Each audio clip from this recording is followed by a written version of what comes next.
is rational, please come up and we can have a rational and honest conversation.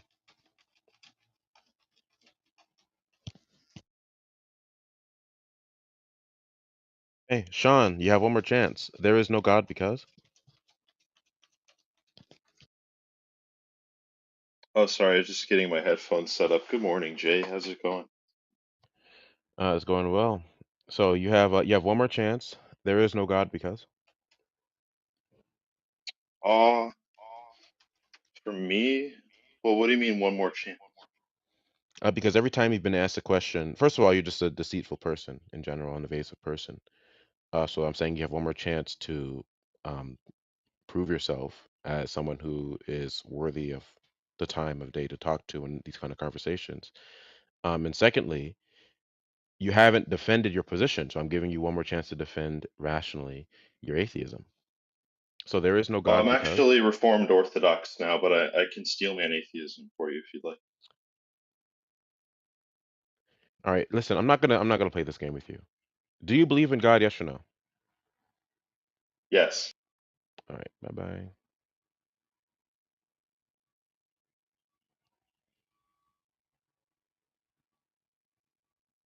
All right. Um, what I'd like to know is if there are any rational atheists in the audience.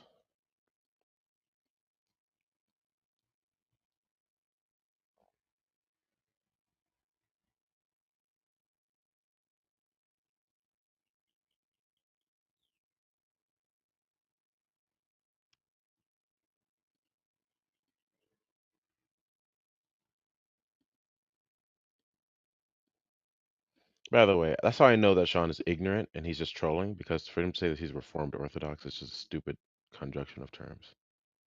So he's just trolling.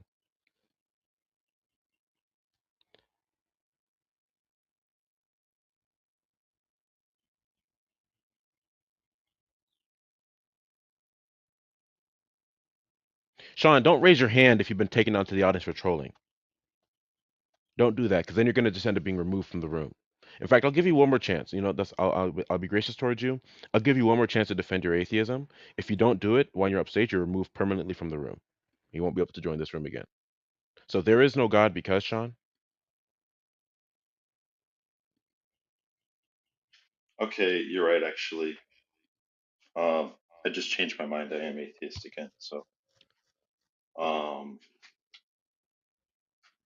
You have 30 there's no seconds. God because inference to the best explanation. Yeah, the fact that something may be explained better to you than another concept doesn't mean that there's no God. So I there is didn't no say God it does because. mean there's no God All right, well then you're not answering the question. There is no God because. because by inference to the best explanation, I don't believe Okay, there's a you God. just you just told me according to your own lights, it wouldn't follow from the inference to the best explanation that there's no God. So you're now purposely evading the question. So I'm going to give you one more chance. There is no God because. I can tell you why I don't believe there's a God. All right, so if you don't listen, I gave you now three chances. I'm going to give you a fourth chance now, just so I can expose your dishonesty to everyone in the room now at this point. That's what this is about now. Okay, because you don't want to be honest. So there is no God because. Because it's the less likely explanation, the least plausible explanation for why Okay, the we're universe Wow. exists. we're gonna go. What a good Yeah. argument. No, you can see how deceptive he is right away. He's got a picture of Jesus on his profile, and if you Yeah, click on look, it, this he guy's says yeah. Reformed Orthodox. What a liar. Way to represent yourself. I like his answer though. He says, I just imagine something. Yeah. I just That's the imagine best that. atheism has.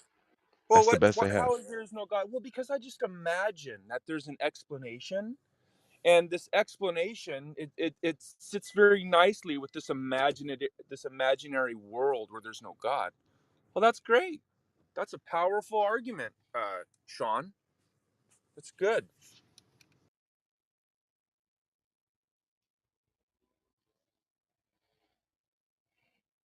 Looks like Let atheists me will see. continue to play their usual games, huh? See, huh? Yeah, that's what they have to do. Dope. There is no God because.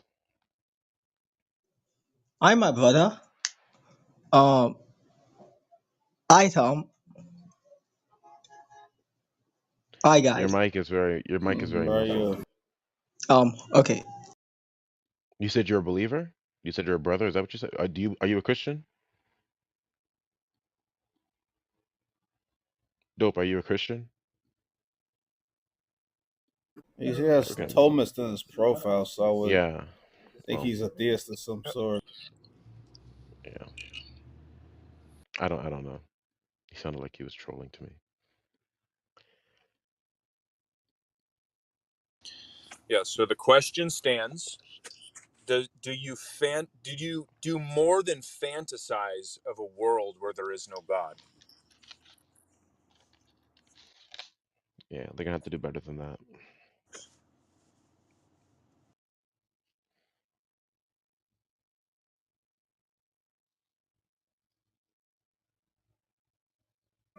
If they were to ask us, I should say, there is a God because we just simply say because the true God of the world has revealed himself, and then we go into why and how we know that. That's what we would say. We wouldn't play all these dumb games. We wouldn't sit up here and dodge the question and play and just start the troll outright like Sean was doing. I mean, you ask us the same question in reverse, we'll actually give an answer. And the rest of them just prevaricate, dodge, troll. This is just ridiculous. This just shows you how weak their atheism is and how utterly foolish and indefensible it truly is. Yeah. All right, James. It's been a long time since I've spoken to you. Hopefully you've gotten better and it's not you're not as deceptive and dishonest as you were before. Hey man, how's it going? How was I It's going deceptive very good. before? I just Because when don't you get. were asked very simple questions, you evaded and then you gave fallacious answers, and then when I explained how they're fallacious, you kept giving the same answers. You didn't give any rebuttals. My And an- so yeah, my that's why I'm answers. calling you deceptive and evasive. Okay, Okay? fine. Because then at that point you just started lying and doing all of this typical atheist I reject those. activity. I reject those Okay, claims as that's me fine. lying. That's So okay. there's no God because. We have yet to have any verification for a God existing. Okay. Do you understand that that's the appeal to ignorance fallacy? Yes, I do, and I'm not claiming Okay. ignorance on that. I'm So claiming. so hold on a minute. Hmm. You accept the replays are on, by the way. So if you lie to Oh, me I'm and it's so clear that worried. you're lying to me. No. Yeah. The reason I'm telling you, the reason I'm How am telling I? you How you're am I? on, How am I the lying to reason you? I'm telling you, How okay, am I? hold on. I have to pick up a call. Give me one Yeah. second, okay? Yeah. James, calm down. I am So calm. Hang you on. made an No, no, assertion. no. Hang James, on. hold on. No, Hold on. no. When someone calls you a James. liar, when someone, James. Jay isn't here right now. I don't care. You can continue that conversation with him when Sure. he comes back. So don't tell me to So calm down when so someone calls you me a liar. you appealed. Hmm. Are you done? Do you need a few minutes to have a little tantrum? How much time do you need to get it out, James? When you were asked the question, how is it Yeah. that there is no God? Your response was an appeal to ignorance. How is that appeal to ignorance? Because it doesn't follow that because you are ignorant about the proof of God, that God has not been proven. So has God been proven? Do we have a test to verify the existence of a God or gods or The anything the supernatural? my Are you so going to cut me off? Are we going to have a conversation or are you going to cut me off? I don't know why you're being so hostile towards How am me. I being, when someone I stop over haven't been talking? Can you please? hostile Do you towards have to over you. talk me? Okay. So here's the deal. You asked me a question. I'm giving you an answer. Okay, James, you need to take a chill pill. I muted you. Okay, I'm asking you to let me speak. I'm going to let you speak. But this isn't how this is going to work, where you're just going to come up here and be very aggressive and make demands. I Okay. didn't make a demand. Now you were asked a question, and Yeah. your response was an appeal to ignorance. And I'm asking you to explain how is that an appeal to ignorance? Because it doesn't follow that because you reject the evidence of God, that How? God has Okay, not hang proven on. himself. Repeat my answer, please. You said that something along the lines of there's no evidence. We have yet to verify and be able to test and verify the existence of a God or gods or anything supernatural. Yeah, So so you're making an assertion that you simply can't defend. how can I not? How is that undefendable? Do we How have? how did Hang you on. How do we have a way to test and repeat and verify the existence of a god or gods or anything supernatural? Do we have that capability currently? Sure. We do. If it is the if it is the case that God exists and God Yeah. created all things, Yeah. including the world, the heavens and the earth and the sea and all that is in them, if that is the That's not my case, question. Redefine. if That's not my that question. is the what Repeat my now I question, didn't please. James, listen, Repeat listen, my question, please. listen, you're acting like a Repeat my. child. How am I? I'm asking you to repeat my question. How is that acting like a Now child? you're over talking, James, when Okay, you asked them not to over talk James, you. you should be embarrassed. I've dealt with teenagers that can behave better than you. Okay, now I am answering your question. If it is the case that God created the heavens and the earth and the sea and all that is in them, that means that all physical things would be evidence of God. That means that every single scientific test, So, right? You would hang be on. you Hang would on. be you would be testing all of these physical things that are evidence of God. So Now that you you're now you are presupposing. making You you no are no. making an assertion. Stop over talking me. You're You are inserting. making the assertion that that's not the case. That somehow you have determined that all physical things and all tests according to the scientific method are not evidence of God. I'm asking you how you determine that. How'd you do The, that? however, did you not repeat what you said? You said, if it is the case that God created everything. So by inserting, if it is the case. However, how do you know it is the case that God created everything? Yeah, I'm not the one, I'm James, that's asking you a making the question. claim that there is no God. And I wasn't the one who made the claim that there is no evidence or that there's these things are No, no, insufficient or indeterminate. That no, was you. no. What I Okay. said, Now I'm no, simply hold no. on. Let Hold me. on. If you let me speak, I'll explain. I did not say there is no Okay. Okay, I evidence. thought you didn't So want him to I over don't really talk have you. I thought the you didn't want him to over patience. talk you, man. You started over talking him multiple times, James. I'm Uh, trying to This finish is what I this was is trying to say. embarrassing. James, It's not is it your position Yeah. that assertions need to be validated? Yes. If you're Okay, going to great. assert, Now if you're going to assert, if you're you going, made the assertion, James, no, I did that not. there What? is no evidence of God, or at least that No. these things are indeterminate. I'm asking you to defend your assertion. Your question What to did I me has insert? What no did I? bearing What? on. What did I insert? Okay, James, you are a child. You are a child. That is ridiculous. I am not going to babysit you right now. My gosh. So I moved James down because I do not feel like um, being a referee on a child's playground.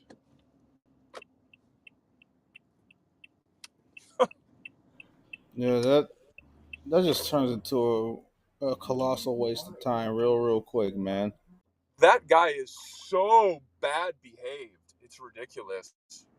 Did he not make an assertion that there's no evidence of God and rephrase it a Yeah, he certain way? did. Okay. Well, I just need some clarification. Hey, what's up?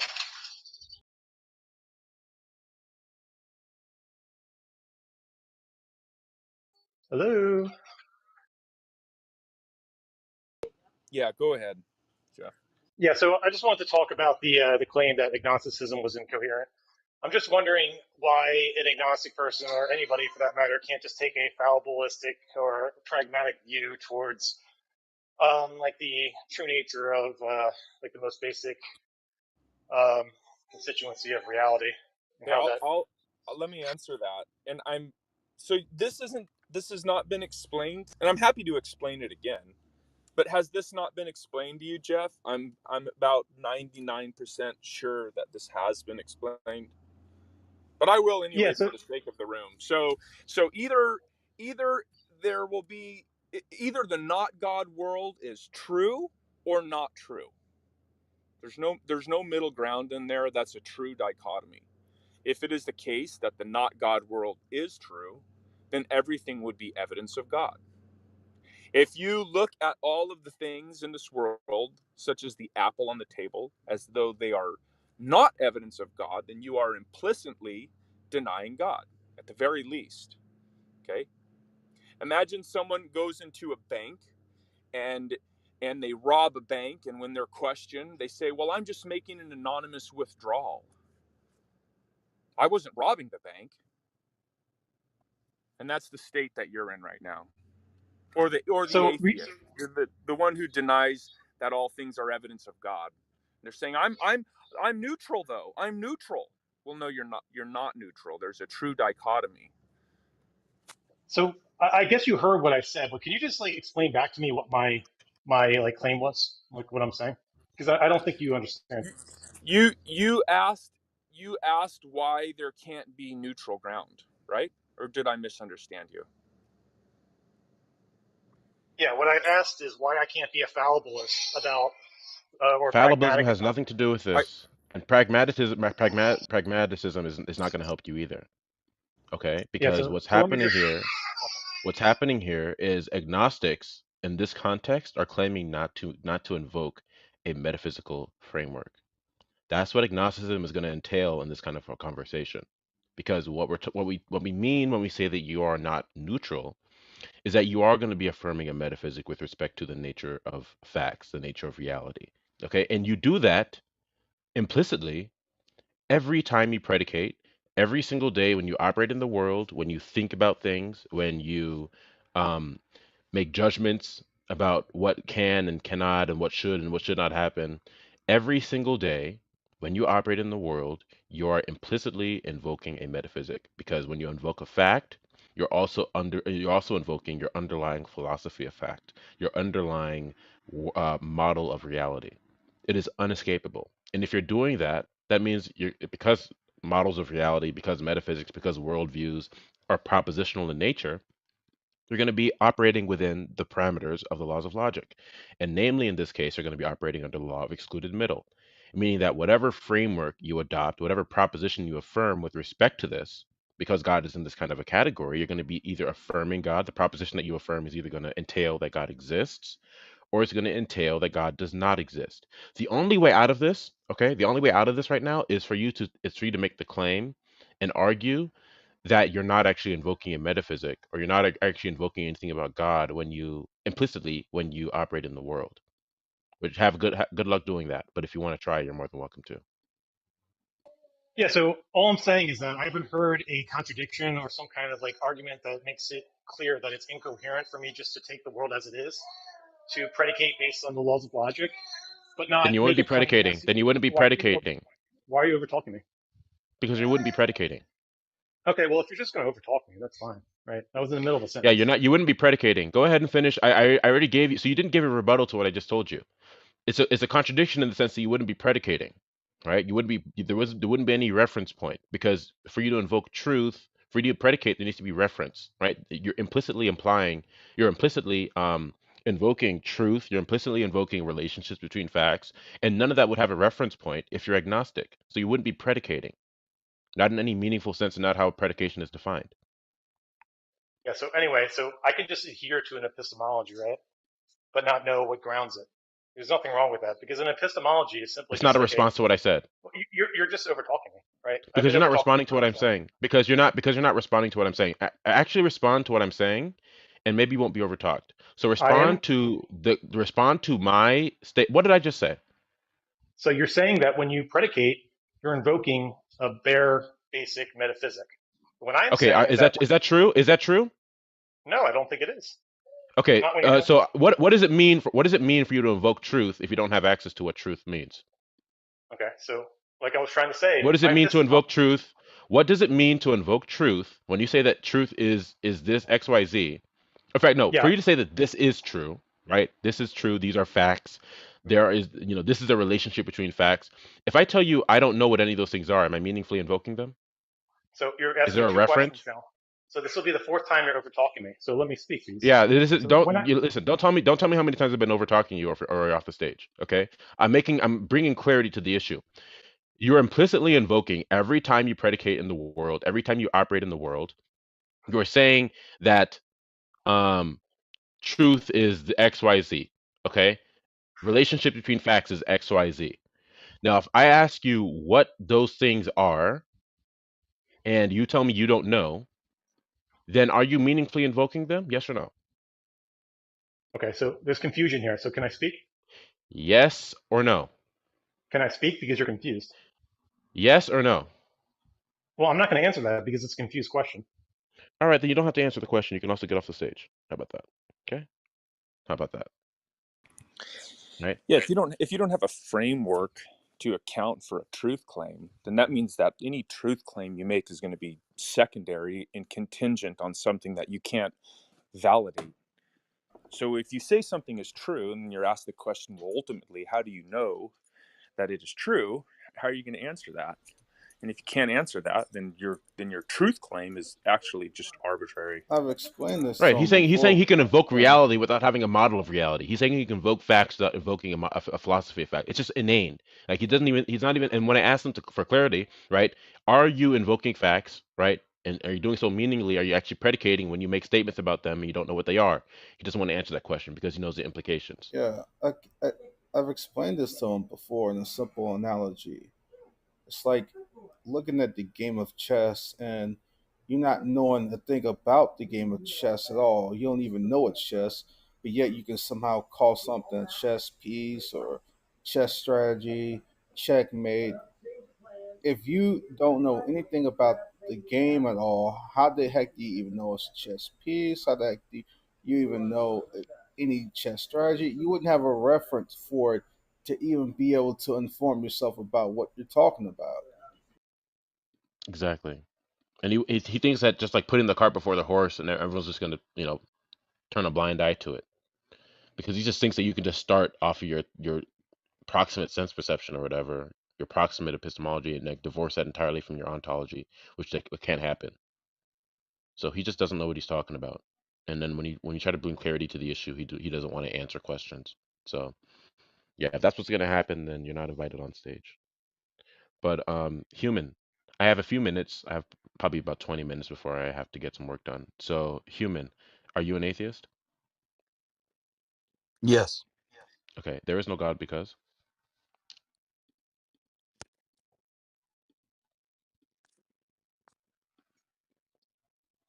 there is no God because Many reasons why there's no God.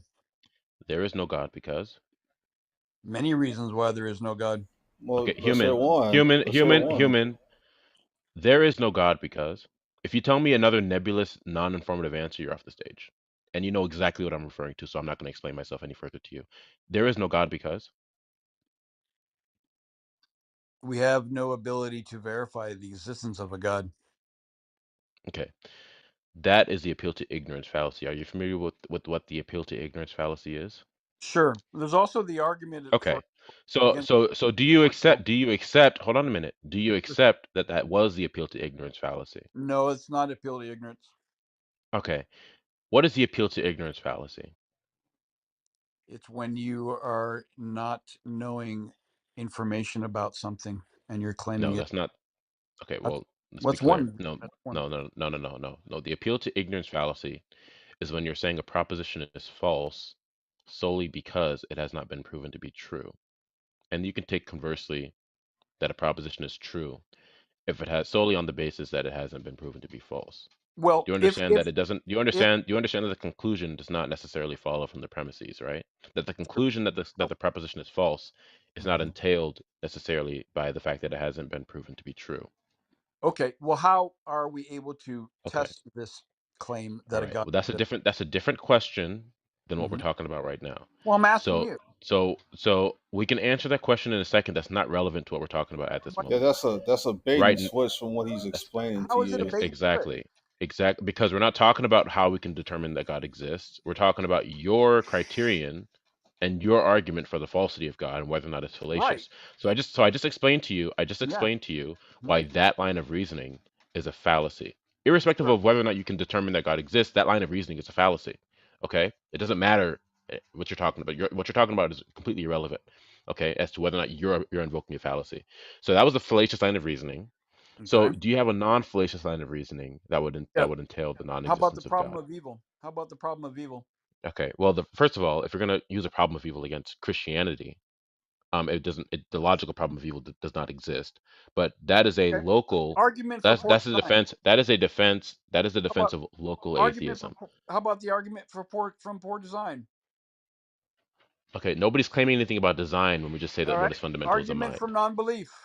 Yeah, and that's That's not. arbitrary. Hey, Listen. look, Listen. human, what's your Listen. best Human. Is this the argument? best you have? Yeah. What's your best argument? Yeah. Please.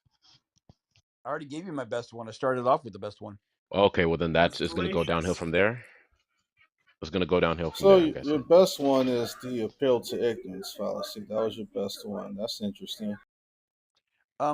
Okay, if it's ignorance, if we do not have a way to test for said God or gods or anything supernatural, how is it ignorance if we don't have a way to Oh, verify it? that's a loaded question, but How is that's it a a loaded loaded question? question How is it because loaded? there are Well, ways that you can know that I God exists. I If you're can just No, saying no, even no, test no. That's not my empirically, question. My well question is, how do you test for? well listen. what do you I mean by can No, grant test?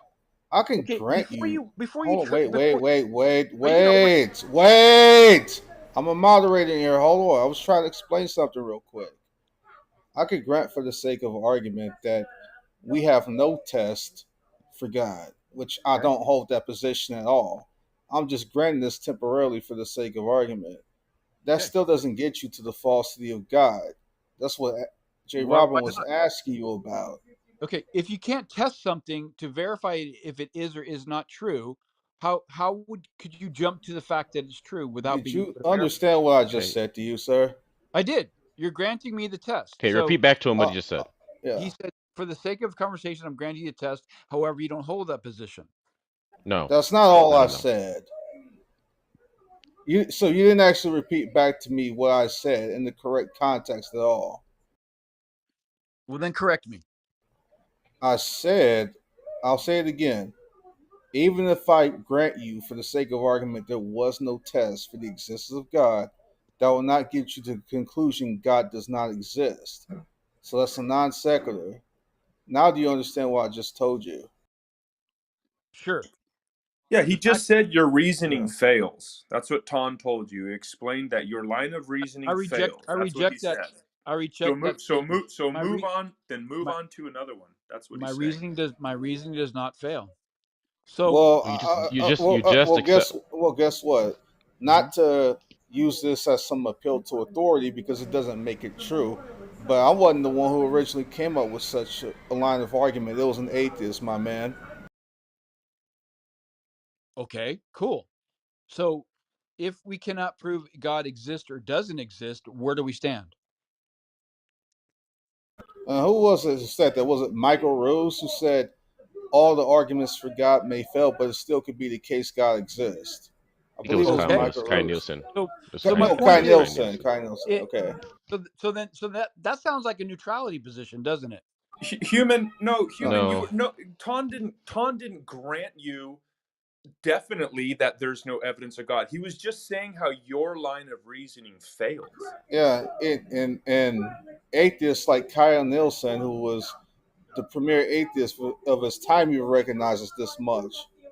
So if he can recognize this, you should be able to easily recognize this. It's not hard.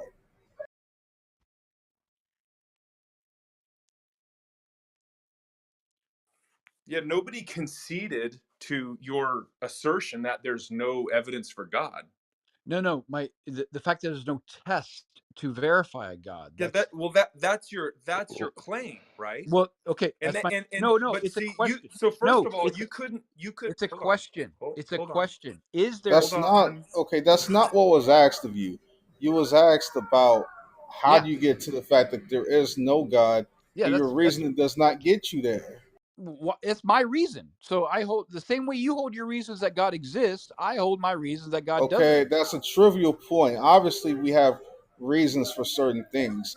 The question was not, do you have reasons? The question was, does your reasoning entail the falsity of God? And the reasoning you put forth simply doesn't do that.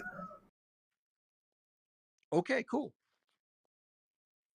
Well, that's what you're tasked to do. That's what you were asked. And so I failed in your little group. So big deal, right? So, however, it still doesn't get us You to the. know what, Yeah, man? so back That to the was a drawing very board. slimy. That was a very slimy answer. and you're not engaging in good faith at this point at all. I'm just gonna, go back on mute. And what they can do with you is up to them, and I wouldn't be the least disagreeable whatever they decide to do at this point because you're not engaging in good faith at all. I mean, this is not complicated, right? You're engaging in Hmm. fallacious reasoning. It's I been don't pointed out understand. to you. I'm It's not. been pointed out to you. I'm All right, I'll denying. do it. We'll do it again, okay? Because there's four other people in here who want to speak. So if Sure. you don't understand it at I'm this just. point, I'm going to stand on my then we're ground and gonna say move on. I All right, reject. human, you can stand on whatever you want to. I'm gonna explain to you why what you're saying is fallacious. If Yeah. you have a rebuttal to that, you can give your rebuttal. You haven't done so yet. And then if you don't understand it at that point, then we're gonna move on, okay? Because there's four other people who want to speak. So, um, what you appealed to was the appeal to ignorance fallacy. Okay, the appeal to ignorance fallacy is when you say that something is false if it hasn't been proven to be true. That a proposition is false solely on the grounds that it hasn't been proven to be true. What I asked you is God does not exist because, right? Meaning that whatever you give as a conclusion to that question, or to that really it's a statement, it would just be the case, right, that what you give as a conclusion would entail that there is no God, right? That's how the statement is formulated. What you just gave is a non sequitur, right? If you were to formulate that into like an argument, it would not follow from that, right? That you haven't seen evidence for God, that God does not therefore exist. All right, that would be an appeal to ignorance fallacy. Yeah. However, I did not say there is no evidence for God. I said there is no way to test and verify for a said God or gods or Okay, anything. so if Do something can't be you allow tested people to talk empirically, or do you just continue to if something overtalk? can't be tested empirically, if something can't be tested empirically, Yeah. does that mean that it doesn't exist? No. Okay, It just good. means Then it we does. can't. Then it doesn't mean. We Then it doesn't mean that God. Then it doesn't mean that God doesn't exist. So right. what So you gave is Basically, a non sequitur. So what you basically, gave is a non sequitur no, it's fallacy. not. basically, No, basically, it's what you're not. saying is that I thought you were going God to that mute. I thought you what weren't going to participate. basically what you're saying at this I mean, point is you're that done. He's done. He's off the stage. okay, well, basically what he was saying at this point was that God doesn't meet in his view anyway, God doesn't meet a particular preferential state of testing. Yeah, that's all he was really saying. He couldn't actually argue the falsity of God, so he puts a point of triviality. He puts forth this trivial point saying, "Well, God doesn't meet my preferred standard." Well, so what? Yeah, so I could even ask if the empirical method has been empirically verified. And he's going to have to say no. So, by his own line of reasoning, we could say, well, the empirical method doesn't even exist because it Yeah, hasn't been empirically tested. and Hume It's just reduced silly. empiricism to cinders, anyways. I believe it was Hume. Someone correct me if I'm wrong. Yeah, well, Hume talked about the problem with induction, and that the scientific method, well, at least the laws of nature, including physics, haven't been grounded in anything. It's just an inference, and that's irrational. So he contradicted himself because on one hand, he was very clear that beliefs should be rationally held, but then he also acknowledged that the uniformity in nature is not a belief that is rationally held because it's inference, and inference isn't valid.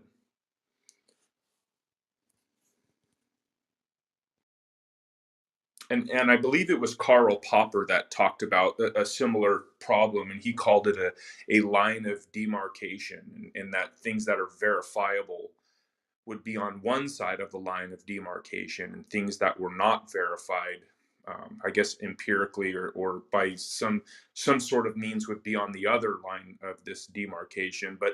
But ultimately, nothing could be verified because there is no foundation to hold any of these beliefs that can be verified. So, by their own standard, they fail. So, if you guys want to, these atheists want to come up and they want to put forth some standard of evidence, they have all of these. They say, well, I need proof of this, and they're suggesting that there's some standard of evidence, but they're going to fail by their own standard. My standard isn't evidence. Okay, I'm not saying that there isn't evidence. I'm just saying that's not my highest standard. If you can tell me how you know your name without some type of revelation, okay, then you might be able to have an argument. But ultimately, you can't do a scientific test or a mathematical equation or some philosophical argument of how you determined your name. If your name wasn't revealed to you, then you're not going to know. And that's the only way you're going to be able to know something is absolute, as if it's been revealed to you by someone who's omniscient. So if we Very do good. have the Yeah. capability to test for something like that, wouldn't it be awesome to have that? I never said that you can't. No, If I'm- you, James, okay. I want you to stop talking, okay? I swear, James, you're worse than a hormonal teenage girl who just got grounded for the weekend after she made plans to hang out with her friends. You need to stop. It's ridiculous. You're not listening.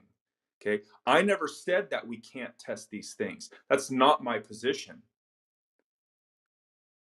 Can I comment on that as a physicist? Are you gonna refute the atheist David Hume with his argument for induction? Well, if you allow me to make the argument, then you can decide what it means. Well, Go I ahead. asked I'd I love to. asked you a Love to hear question. it. Can you do science without the uniformity in nature, without these laws? I would use a different set of words to describe the problem, but the construction is an axiomatic one. So at the But very you're fundamental answering a level, question that I the didn't ask you. okay. So if you're not going to allow me to speak, that's fine. Well, if you're just going to ignore my question and just I'm not ignoring the question. I'm go on and rephrasing it on, in modern. then I'm not interested in speaking to you. I'm Well, it rephrasing it in doesn't a matter modern. how it doesn't matter how you phrase the question. The issue is this: does the word require? You can use the word regularity. You can use uniformity of nature. In other words, there has to be a consistency in the world with how things operate on a fundamental level. If a ball dropped to the ground, you let it go yesterday, it should maintain that same underlying regularity tomorrow, 2 days from now, 10 days from now, 100 years from now, so on and so forth. Is there a fundamental underlying regularity in the world? Can I address that also as a physicist? Well, let IO answer the question. Is there a fundamental underlying regularity in the world? Yes, there is, but I would phrase it slightly differently so we can reach a common ground, because I think the theist axiomatic construction is very similar to IO. the scientific axiomatic construction. Okay. Redefine asked you very simply, you know, if you can refute what Hume, what Popper have said about induction, about scientific method, about empirical endeavors. Are you here to refute what they said and what we're saying about No, the nature of those things? You're not. Okay. I'm not refuting it. Are I'm you just an atheist? Are you restating an it. atheist? Are you an atheist? I've before mentioned that I'm an anti-theist agnostic. So, Okay. and that's because So of by the agnostic, axiomatic construction of my beliefs. all right, So the listen, that's a beliefs that fine. I Look, hold are I don't scientific. need the jargon. I don't need the jargon. Okay, I don't need it right now. All I need to know from you is what your anti-theist agnosticism entails. So are you saying that by agnostic you hold to neutrality with respect to whether or not God exists, that you neither affirm nor Undecidability, deny not God's neutrality. existence? Okay. That's a Undecidability, Do not contradiction in you terms. neutrality. do That's a you con. do Hey, you J. Robin, real quick. That's a contradiction in terms anyway. Talking about an anti-theist agnostic. You see that? That's a yeah, contradiction in terms anyway. Well, I I'll okay. give up my time then to John. Thanks. All right. So then John, it are you sounds an atheist? Well, before Yes. you, just one second, please. So it sounds like Io does not have a rational justification for these laws of nature that are required for his position that there is no God. Because if you It's can't a present mathematical something, one. hold on, if you can't present something that actually imposes these things and making them real, then all you're saying is, well, there are these consistencies in nature, but ultimately my foundation for my entire worldview, according to the atheist David Hume and Karl Popper, is irrational, and unjustified. That's not Okay? correct. That's a That is your misquote. position. Yeah, so that's why I wanted to make a more nuanced kind of explanation or elaboration. But Well, if I'm you're not not interested in you. okay, if Hold you're not on. interested, that's fine. That's Yes. why I gave up my Let me time. Yes, okay. I'm not interested in you running on and on and on. I asked you a simple question and I was very clear. If you want to answer that question, then that's great. But if you don't want to answer the question, then I'm not interested in you like just going on and on. You That's you an unfortunate suggested position to you hold, though, right? suggested you suggested that perhaps we can find some sort of neutral ground. The only neutral ground that you're going to find here is that you are created in the image of God, and so am I. Outside of that, I'm not granting you all of these wild, reckless assumptions of Well, magic. you don't know what mine are, though, right? So I think that's presumptuous for you to say that without hearing me out So, first. what imposes these laws and makes them real? That's not the argument that I would make. That's the So question you that can I ask made. me what my position is on That's that. the question that I So I don't asked. have an answer to what imposes the Okay. laws. So I then can it's say that they are magic. merely imposed. It's magic then. That's right. I would say it's Okay. magic. My So foundation then is so then they mathematical. so they don't exist and there's nothing that makes them real. The problem with They that exist as is far as the I can problem tell. with that is we've only been recording these scientific. I go to church with a PhD physicist, a chemical physicist, I've and also he gone to church with when I PhD asked him the physicists. question, and perhaps you would want to respond to this.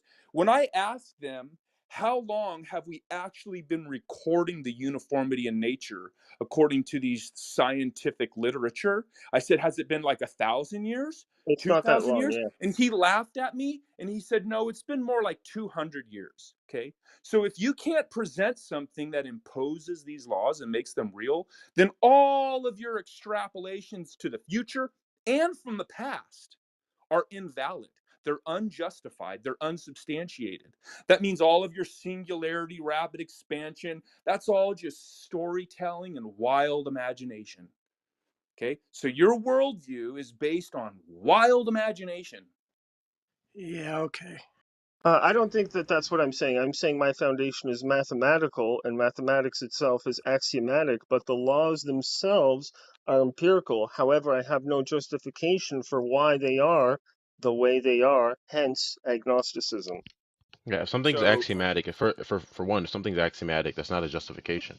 It's not a justification of the truth of the matter, of the fact of the matter. It's just a Well, belief that you hold mathematics to. is okay, Okay. so mathematics can actually prove itself and generate more information or knowledge. So, No, in that no. way, the axiomatic Mathematics assumption, requires mathematics also requires that there are regularities, that there's identity over time, and that there's a relationship between that's an facts. axiomatic assumption. That Okay, regularity so do is you have the a bit? axiom Is of there a basis? mathematics. Is there a basis?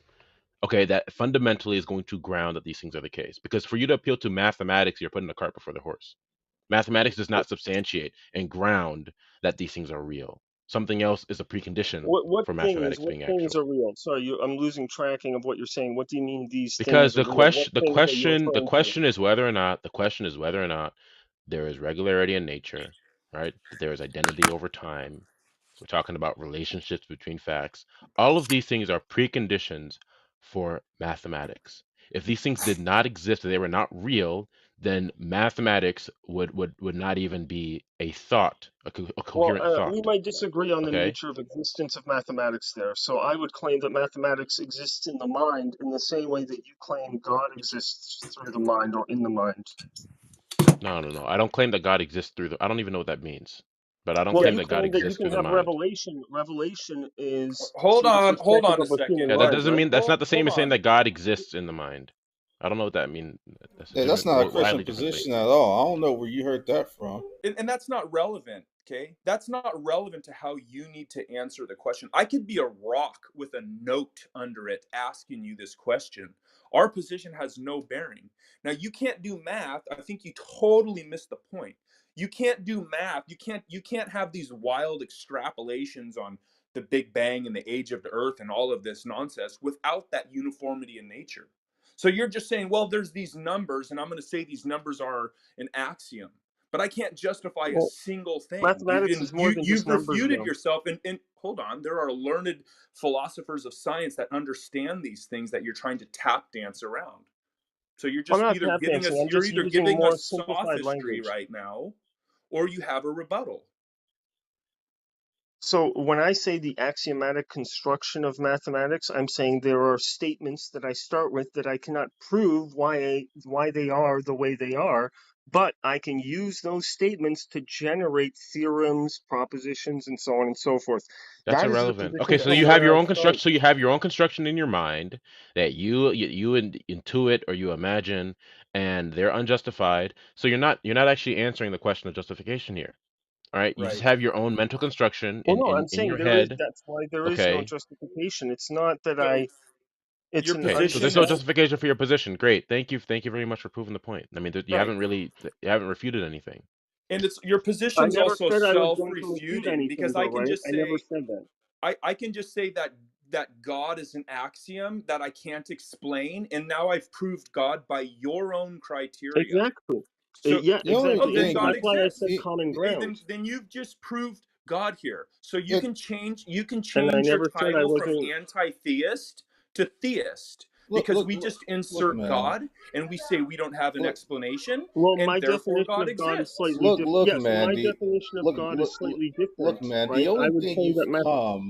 The only thing you've come in here and do is just tell us what your position is. You didn't actually defend Yeah, that anything. was You my just point. told us. Yeah, and that's all I wanted to do. I wanted to share my position and see what you thought of it because I wanted to come to a common understanding. I didn't come here to attack, right? So that's why I said that at the beginning.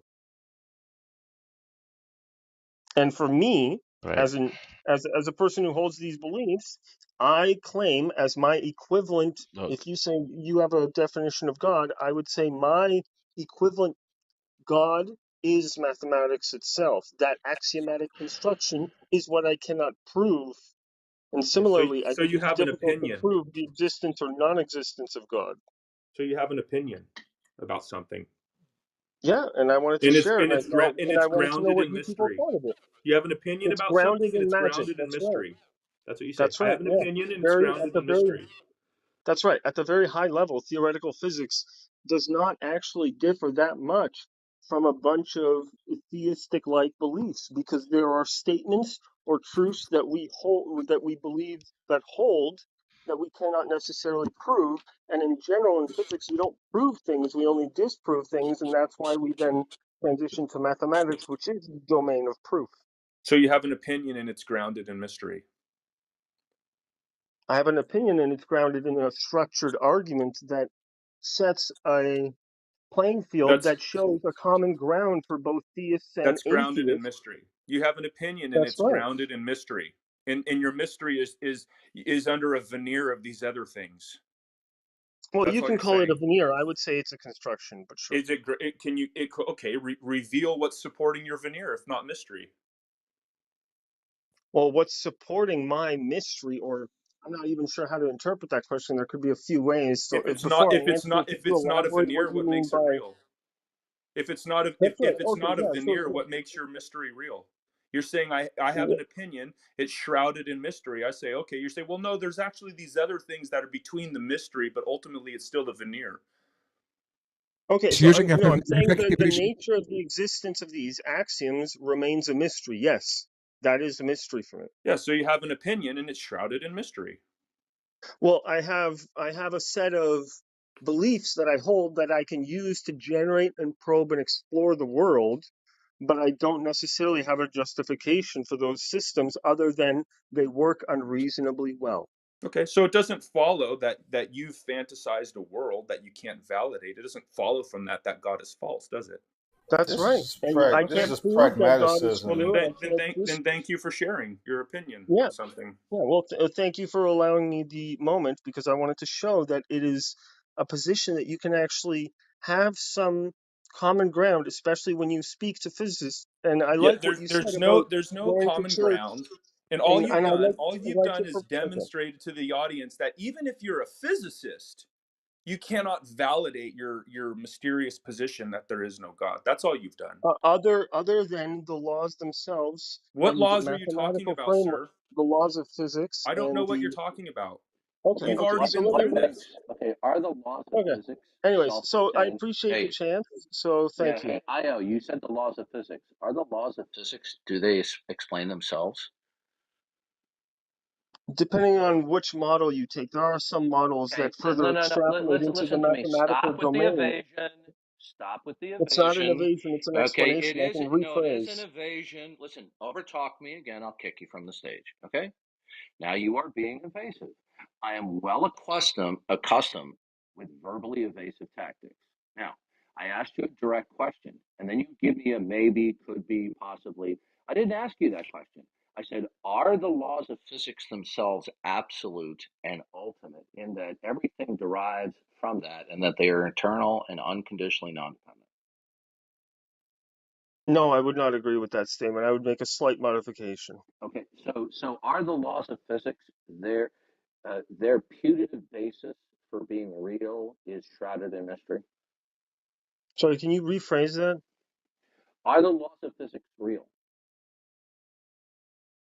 What do you mean by real? I'm going to kick you out of the. I'm going to kick you out I'm of the asking stage for in about. Okay, clarification. If you goodbye. don't want Good. to Yeah, entertain it, that's fine. goodbye. Goodbye. Okay, this is something I will not tolerate. All right.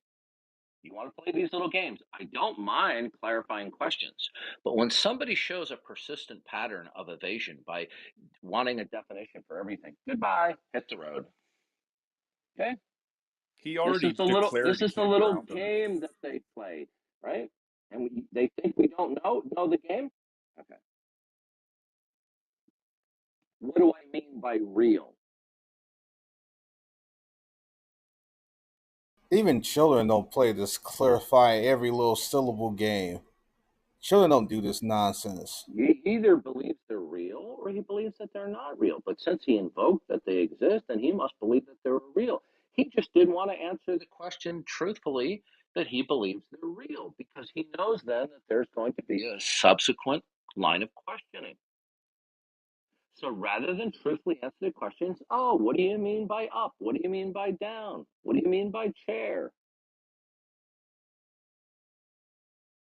He already made it clear that he can't ground any of these things, that they're all just assumptions that are grounded and rooted in mystery. Yeah, I agree that his last answer was ridiculous. I am an atheist. Sir Darth Dawkins knows me. Can I take his place? And Okay, I will be honest and direct. Socrates, God does not exist because. We we we don't know absolutely that God doesn't exist, but Okay, so you are I making believe that God you doesn't are exist. Yes, okay. Do you believe that God does not exist from a rational basis? yes, What is the rational basis that there is no God? because I think the initial essence cannot be. It's not probable to be consciousness because consciousness implies some kind of complexity that You're going to have to go back doesn't fit. 3 sentences. I didn't understand you. Yes. Okay. So one of the reasons I don't think God exists is because the fundamental reality, let's say, the initial essence that always existed, that is inevitably there and could not have been any other way, this is not probable to be consciousness because consciousness is very complicated. It implies complexity.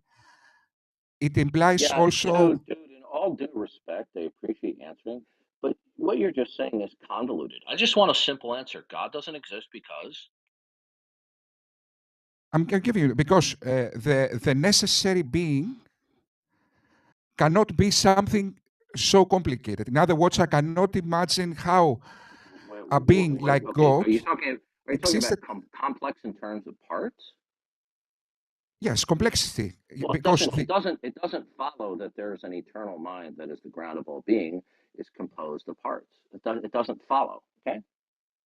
So you think in divine simplicity, sir? Okay.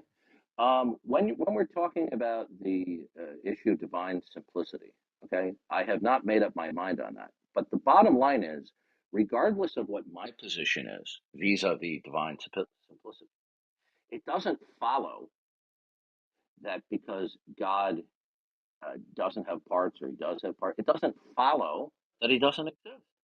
Okay, it's a non sequitur. So I'm still waiting. God doesn't exist because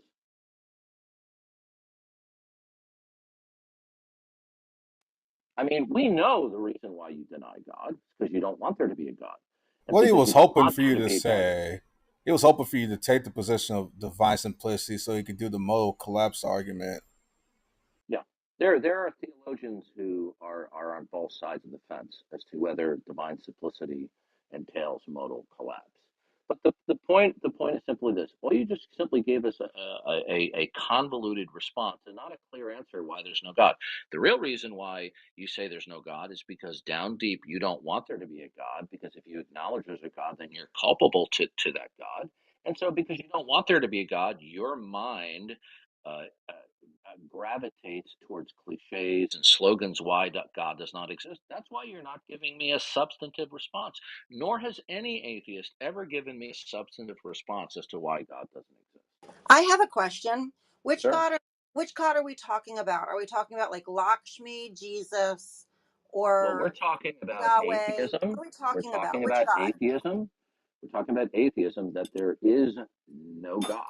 But I'm Now, once asking we you, resolve, which God? Which God are the we issue, talking about? Because I I'm have a friend. answering you. I'm But answering you. but I'm I'm answering you. I haven't finished I'm my answering question. you. I haven't I'm finished my answering question. you. You're not Okay, shall I answering me move you because I back to haven't this? finished my Shall I question. move you back to the audience? No, you haven't finished my Okay, question. good. Then I'm attempting to answer you. Okay, would you What? please have you gotten the memo that I'm not going to put up with you interrupting? I got the memo Okay, that you are in goodbye. charge. Goodbye. Good. Now you got the memo another time. Now you move back to the stage. Okay.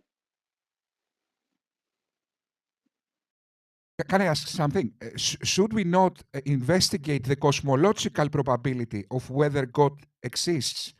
In other words, That is an incoherent question because probabilities, okay, will stem and which are contingencies, will stem and derive from what is the ground of all being. Okay, so it's a category error. Okay, when you talk about the probability of God existing. Okay, yes, but in this case, okay, I get what you mean, but in this case, it's we presume that God all right, I'll be exists. right back. I have to step away. I'll be back. So what I was saying is that in order not to do some kind of presuppositional apologetics and assume God exists in order to prove that God exists, which is kind of a circular argument, we must, and in order to not to do the special pleading logical fallacy, we must investigate equally the probability God exists in a cosmological sense with the probability of God doesn't exist in a cosmological sense. In other words, we cannot apply the difficulties only in the natural world. We need to equally apply the arguments we apply for the natural world. We need to apply them for God.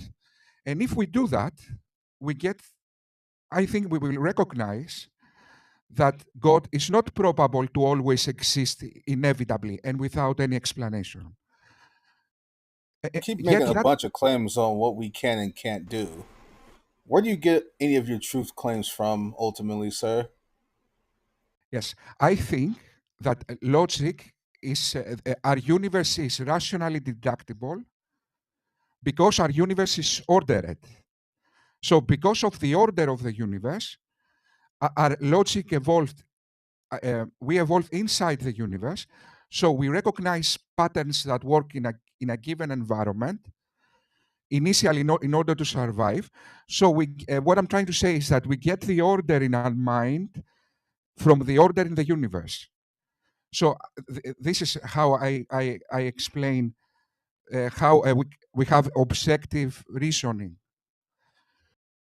So, That's not what I asked you. I asked you, where do you get any of your truth claims from? yes, truth. in the dictionary means what corresponds to reality. So we have, so truth must relate to reality. So what is that reality? It's yet to be substantiated because you presuppose that this reality is the mind of God. But in the other assumption, if God doesn't exist, this reality is the natural reality.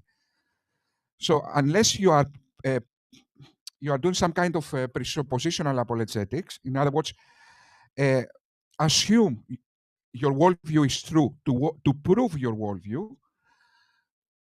Unless we are doing that, we can give the other alternative that truth is correlated to the natural world. Two things that Hold actually on. Oh, exist. okay. Do One you thing I have to say. know? Do you know or do you not know where you get your truth claims from? Simple question. Uh, I think do he I know? answered. No, I believe. I give applause. I describe what I believe. Whether I know or not is irrelevant to truth. Isn't that right, sir? That's not what I asked you. I ain't asked you to describe what you believe. That's just a Yes. trivial point. Okay. I'm asking Yes. you where do you get your truth claims from? It's a simple question. Yes. I claim that I represent reality accurately. This is my claim I'm doing now. Therefore, I claim that my logic corresponds to reality, therefore true. But obviously, I'm not making absolute truth claims. I'm Yeah, just hold on. Let me You address that. still are So not. You're still. He's when still you not answering my question. when you talk about reality and you suggest that the theist is presupposing the reality of the God world, right? You're suggesting in that statement there's a presupposition that somehow your worldview or your concept of reality has been validated or is That's actual. not what he said. You are making the same presupposition. No, he is at least saying that it has been validated that the theist world has not been yet validated. Right. That's what I'm saying. And so I'd like to know how you determine that. Now, when you're talking about reality, you're either talking about a concept of reality or you're talking about the set of all physical or all real things. So I guess some of those things wouldn't necessarily be physical. So of course. when you're appealing to reality, what exactly do you mean by that? Okay, something to be real must have some kind of essence, no matter how counterintuitive is this essence. In other words, in That's order not for what I something to asked here. yes, so to be more direct, yes, reality can include supernatural if they exist, supernatural That's things. not what I asked. You were trying to imply somehow, this pretty standard phrase is that truth is that which comports with reality. Okay? Yeah. That's what you're trying to say. You're trying to say that there's this truth grounded in reality. I'm asking you what you mean by reality. Okay? Yes. So if I give you a bag of Legos with no picture, no box, no instructions, no nothing, and I tell you to assemble that, your assembly is going to be arbitrary. And everyone's going to assemble these things differently because there's no definition or there's no model of this thing. So when you're appealing to reality, you're either appealing to your own arbitrary interpretation of reality. Maybe somebody shares this same, idea of reality with Wait, you. are you saying that there aren't Yeah. models that describe the universe and various other things? I think Socrates understands what I'm saying. You're Yes. appealing to you're appealing to this vague thing that you're calling reality. This Wait. concept. What is vague about reality? It's an uninformative term. Not to most people, except for you. Yeah, so Okay, Francisco, so what when do you, so When why don't you Socrates tell us what appeals you to mean? reality, is he appealing to reality within the biblical worldview where God exists? I didn't know that a God existed. Well, that's why you're a That's little. not what That's he why you're a asked you. few You steps behind here. Okay, that's why you're a that's few not what steps he asked you. behind. This is why we don't waste a lot of time with dishonest non-believers like yourself because You just Wait, you answered the just said I was question. dishonest. Why You am I you dishonest? you answered the question and he followed because you answered something he didn't ask you. He asked me what reality, what reality was, right? And then he added the Okay, other now God part after. he said, "Is that the reality that's that's underlined in the Christian worldview?" And then you said, "Well, I didn't know God existed." Well, He didn't ask it you is whether God. He it is didn't ask you, reality sir. He didn't ask you without whether the God God part. exists or not. He didn't ask you whether God existed or not. That was not the question. Okay, but isn't that what this is all about? Whether No, God I'm exists? saying, Francisco, I said that reality is an uninformative term. When someone says they can know something from reality, that doesn't mean anything. Sure, it does. It means a lot Everyone of things. has their own, hold on, okay? Everyone has their own concept of reality. So if you don't provide a model of reality, for example, I will provide you with a biblical worldview model of reality, where reality is defined. Okay. That model's Now, incoherent okay, to Oh, oh, okay. now you say that model is incoherent.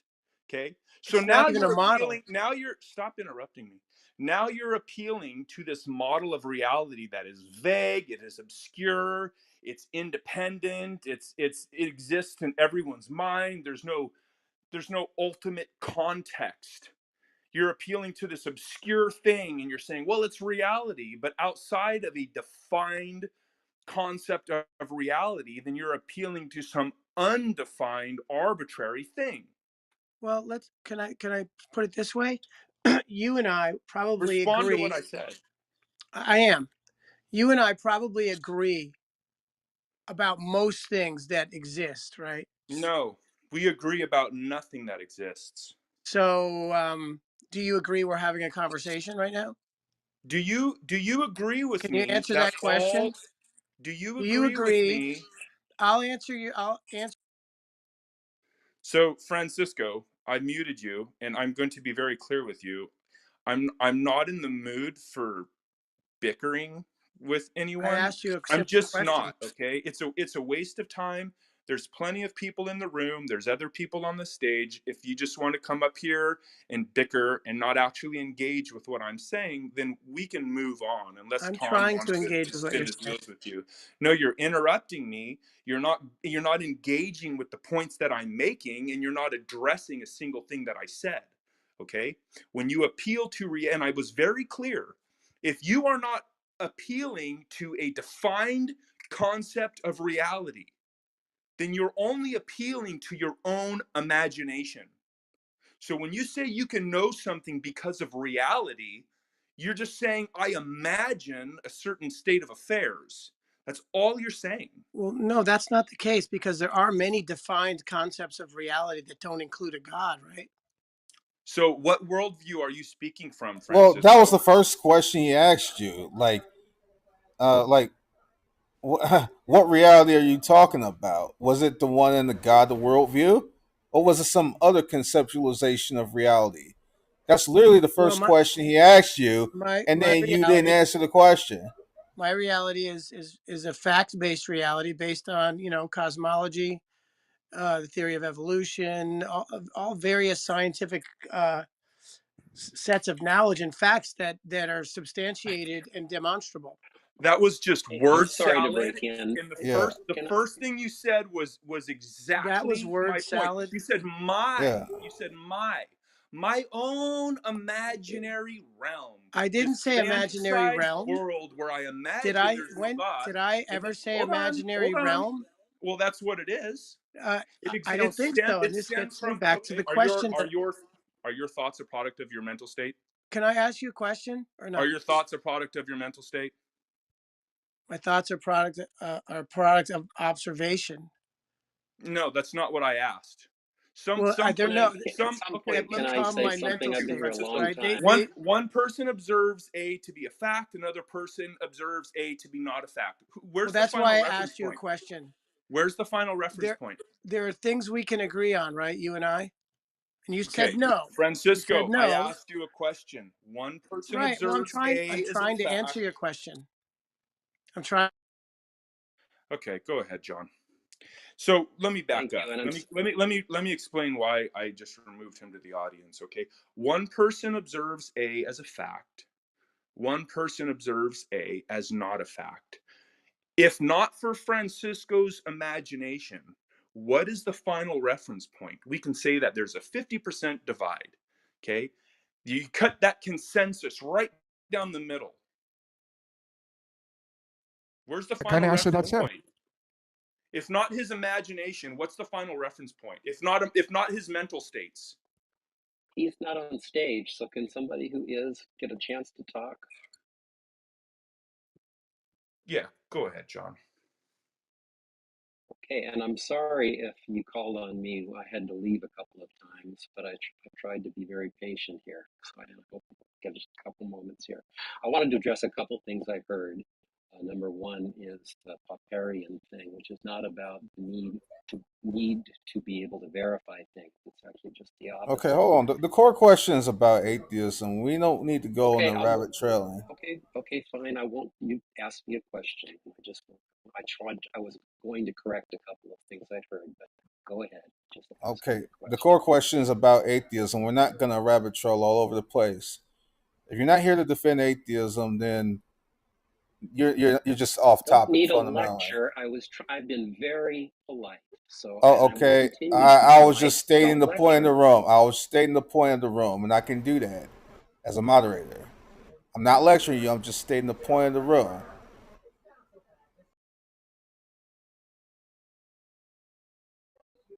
This is what happens: is that we end up going into a million different places because the non-believers don't want to defend their atheism. It's really that simple. Why is there no God? That's the question we're looking for non-believers to answer. I'll answer that question. Go ahead. There's no God because. The Look, universe I've as it been sitting exists on here its hang waiting. on, hang Hold on. bro, hang Okay, Stop. on. hold on. Wait. Oh, okay, This is, I wait. thought I finally I got just on restated. stage. I just restated the point of the room. You muted your mic and gave up your spot. Unless you want to defend atheism, I'll let you I reclaim told your you I was spot. waiting for a question. What's the question? Are you going to Are you going to answer the question that I asked? There is no God Well, because what? Are you going to answer that? I can't answer that because I don't know that there's no God. Okay, then I'm not talking to you. So go ahead, also. Okay. All right, then. I'm sorry I wasted my time here. I had a lot of things that I think people might have been interested Yeah, I'm sorry, John. Maybe another time. Okay, so the universe as it exists on its own exists in symmetry, and nothing violates the symmetry of the universe, including a creator God, would make the universe asymmetrical. Therefore, no God can exist. So are you making a claim on how if there was a God, he'd make the world in a certain way? He would make the universe asymmetrical. He would violate Yeah, all the what's rules the of the causal universe. origin of the universe? What is the causal origin of the universe? The symmetry of the universe is What is the everything. causal origin? The symmetry Oh, exists That is after. the it, fundamental. That is is the it? fundamental. Hold on a sec. Is it a contradiction for God to create the world in an asymmetrical way? Is that a contradiction? Well, there's a problem with the creator God is that the universe that was created has certain rules, and those rules cannot be violated. So according to you, God created a universe that he cannot interact with. Okay, that's not the question that I asked you. I asked you, is it a contradiction for God to create the universe in an asymmetrical fashion? I would say yes, that if he's creating a universe that he cannot interact with, then yes, that is a contradiction. Okay, so a contradiction isn't telling propositions P and not P. So give us the contradiction in P and not P in the Tomo, creation of a world. you actually gave the Okay, example yourself. You actually gave I'm it no yourself. okay. Remember I'm the gonna ask analogy. you again. Stop. I'm gonna ask you again. If there was a God and he created the world in an asymmetrical way, show us the contradiction in that world. Why would I care if there's a God that created an asymmetrical universe? That doesn't make Because any you sense. because didn't you not just state that it would be a contradiction for such a world to be created by God? Did you not just state that? No, you're not understanding what I stated. What I stated was that the You universe said is I being. think yes. I Hang asked on, you, let me is there a speak. Let contra? me speak. Okay, yeah. You Can know I what, speak? man? This is Can I speak? ridiculous. I was quite clear in what I said. I was Uh, abundantly clear in the question I asked. Yeah, he also said something kind of interesting. He said that there's these rules. Where did those come from? What imposes those things that the universe has to abide by? I was extremely clear in what I asked, and I was just asking him, where's the contradiction in a God creating an asymmetrical universe? And he couldn't answer the question. He obviously could not. He couldn't give us the contradiction with P and not P. He couldn't do it. Redefine Living made a very good point. He said, how can we define truth? Okay, how we define truth if it's if it, to in order to not be an opinion, in other words. I will make you an analogy, sir. Let's say God came to Earth and said an elephant can fit through a mouse hole. Is he being true? This is my question. If God comes to We Earth and says an elephant can fit through a mouse hole, is he being true? okay, we're getting off track again. Can we get a single atheist to defend there is no God? Yes, this is what I'm doing now. There is No, no I'm God already. because what? Okay, now that's another question. We can. I was responding to the question No, of. that's not another question. That's the original question of the Okay, room okay, I can for atheists respond to to that. defend. And I'm So, not going to ask it again. There is no God because what? because the consciousness doesn't make sense to be the fundamental reality or the initial essence. Why is that? Because According to consciousness. who? Let me explain why. Because No, I said consciousness, according to who? according to why to No, according according to to what who? I believe, You said something doesn't make sense. I'm saying according to who? Who said something doesn't make sense? Did you authorities just make doesn't. that up? No. Authorities are irrelevant. According to reason and evidence, this is the only way we have to investigate things. I'm sorry, sir. That's a reification fallacy because evidence doesn't speak. Reason and evidence. Evidence doesn't determine something in the sense that you're suggesting that it does. That's called a Sir, with all due reification respect, fallacy.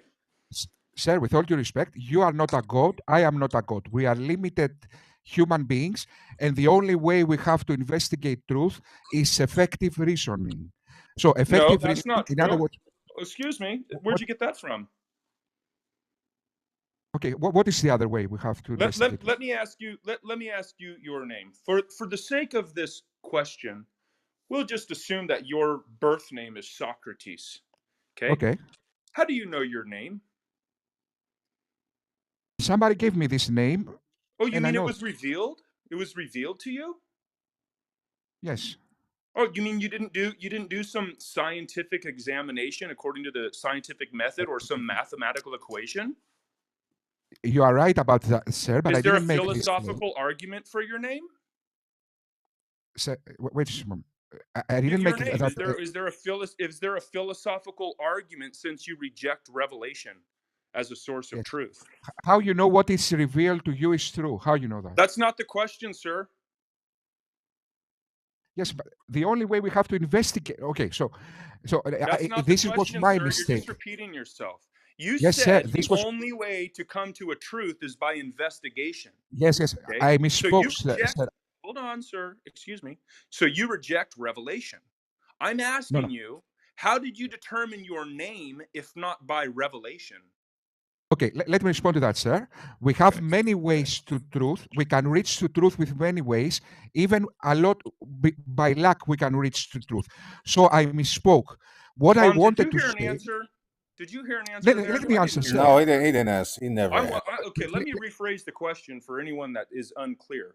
Okay, you said that investigation is the way to come to truth. Investigate. You said there are many ways, which is fine. If you reject revelation, how did you determine your name?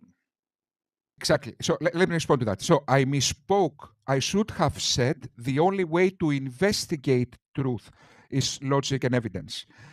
We can reach to truth with many other ways, like revelation, luck, Sir, I asked you a question. intuition, and so on.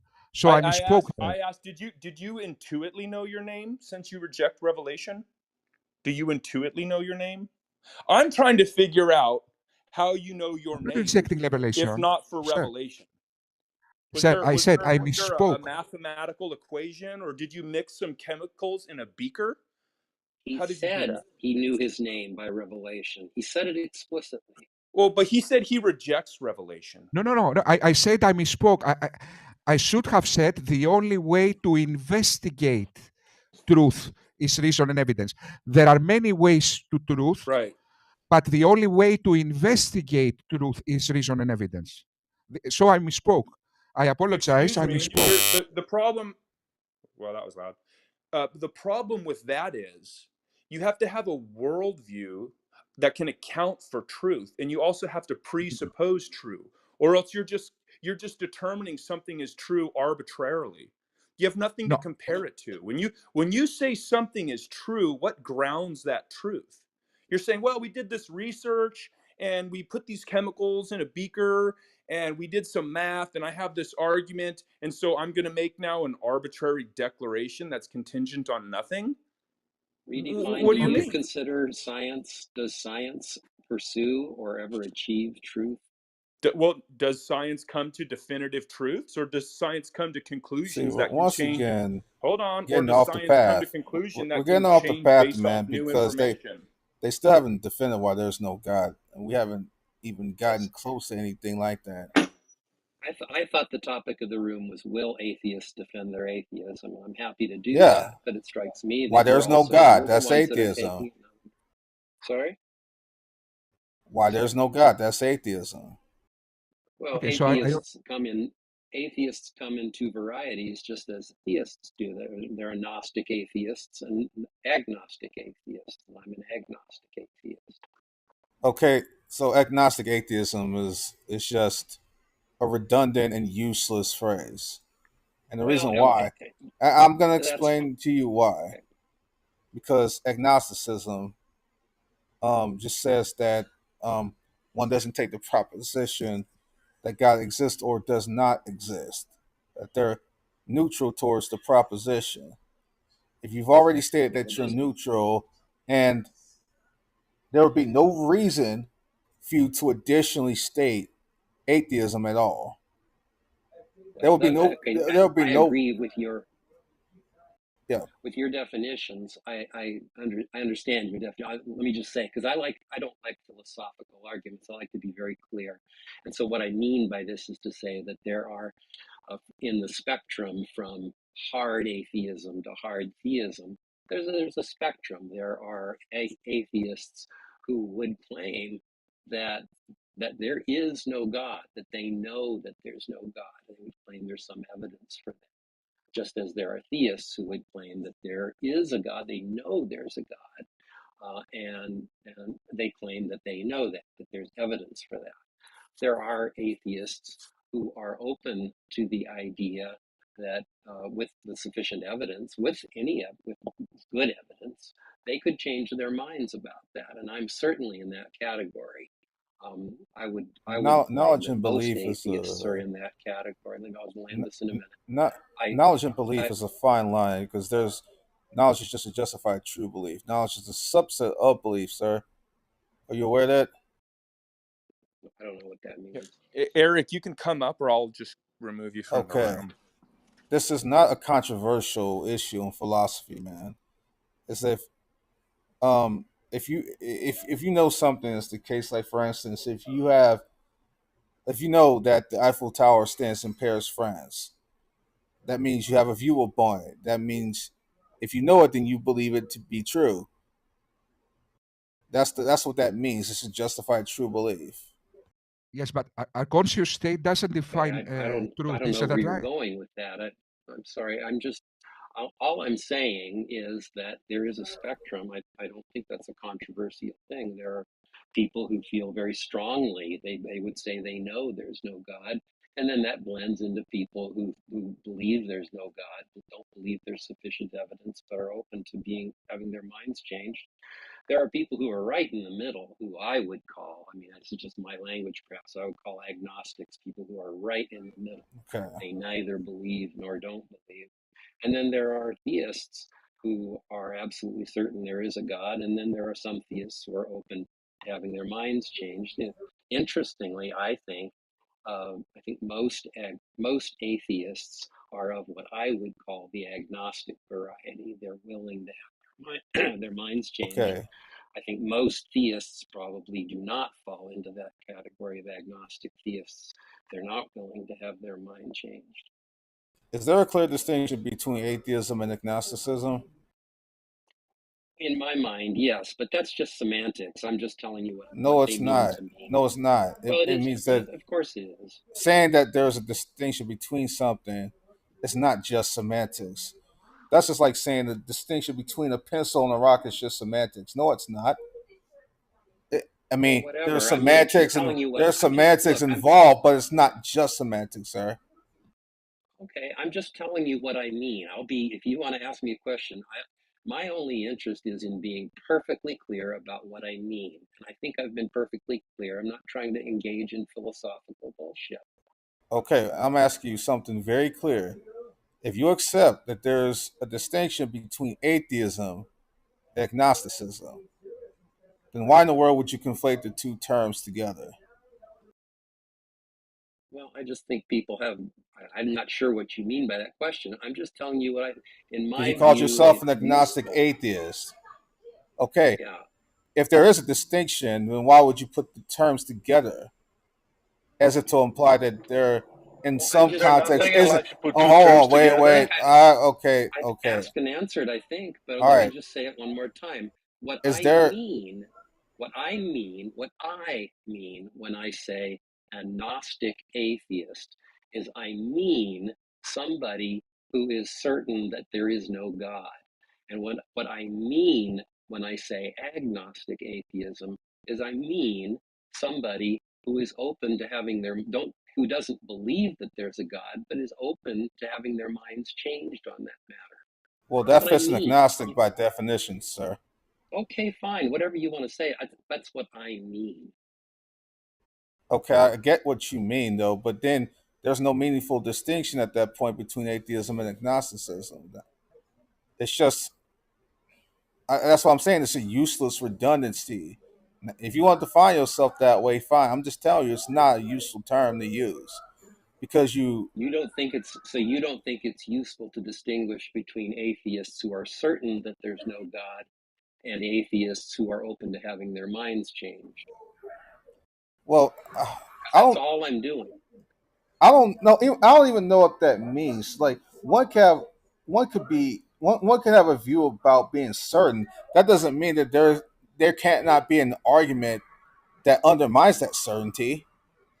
I don't know what it means to be certain and not open and having your mind changed. That doesn't necessarily follow. Are you open to having Someone, your mind someone, changed about the existence of God? no.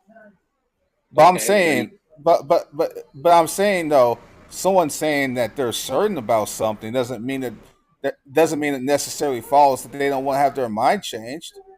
well, wait a That minute. just Are you means that certain? that just means that look. I could be very, You very just said sure. you're Wait, certain. wait, wait, You wait, just wait, said you're wait, certain wait, wait, about wait. God. Sir, stop, No, stop, you stop, waited. stop. You just said No, that. I was about to explain something to you, sir. I could be very certain that the Earth revolves around the sun, even though I've never seen it with my eyes. I could be certain about many things. I could be certain about the fact that Alexander the Great existed. Okay, I could I be don't know very why certain you go. about. Let's just talk I'm about not God. done talking. I'm not done. I could be certain about things like that. It doesn't mean that nothing could potentially overturn that certainty if new evidence was presented, sir. So certainty is not the same thing as an entailment of not being open. That's what you seem to be suggesting. Okay, well, I think you told me that you're certain that God exists, and you're not open to having, and there's nothing to change your Right. mind about that. That's correct. Well, there you There go. are certain people who are not open to having their minds changed. But I'm just Like saying, you. yeah. So what? But that doesn't mean being certain is a necessary entailment for not being open to having your mind changed. I could be certain about certain things and saying, "Oh, if evidence overturned it, then my mind could be changed." That's the point.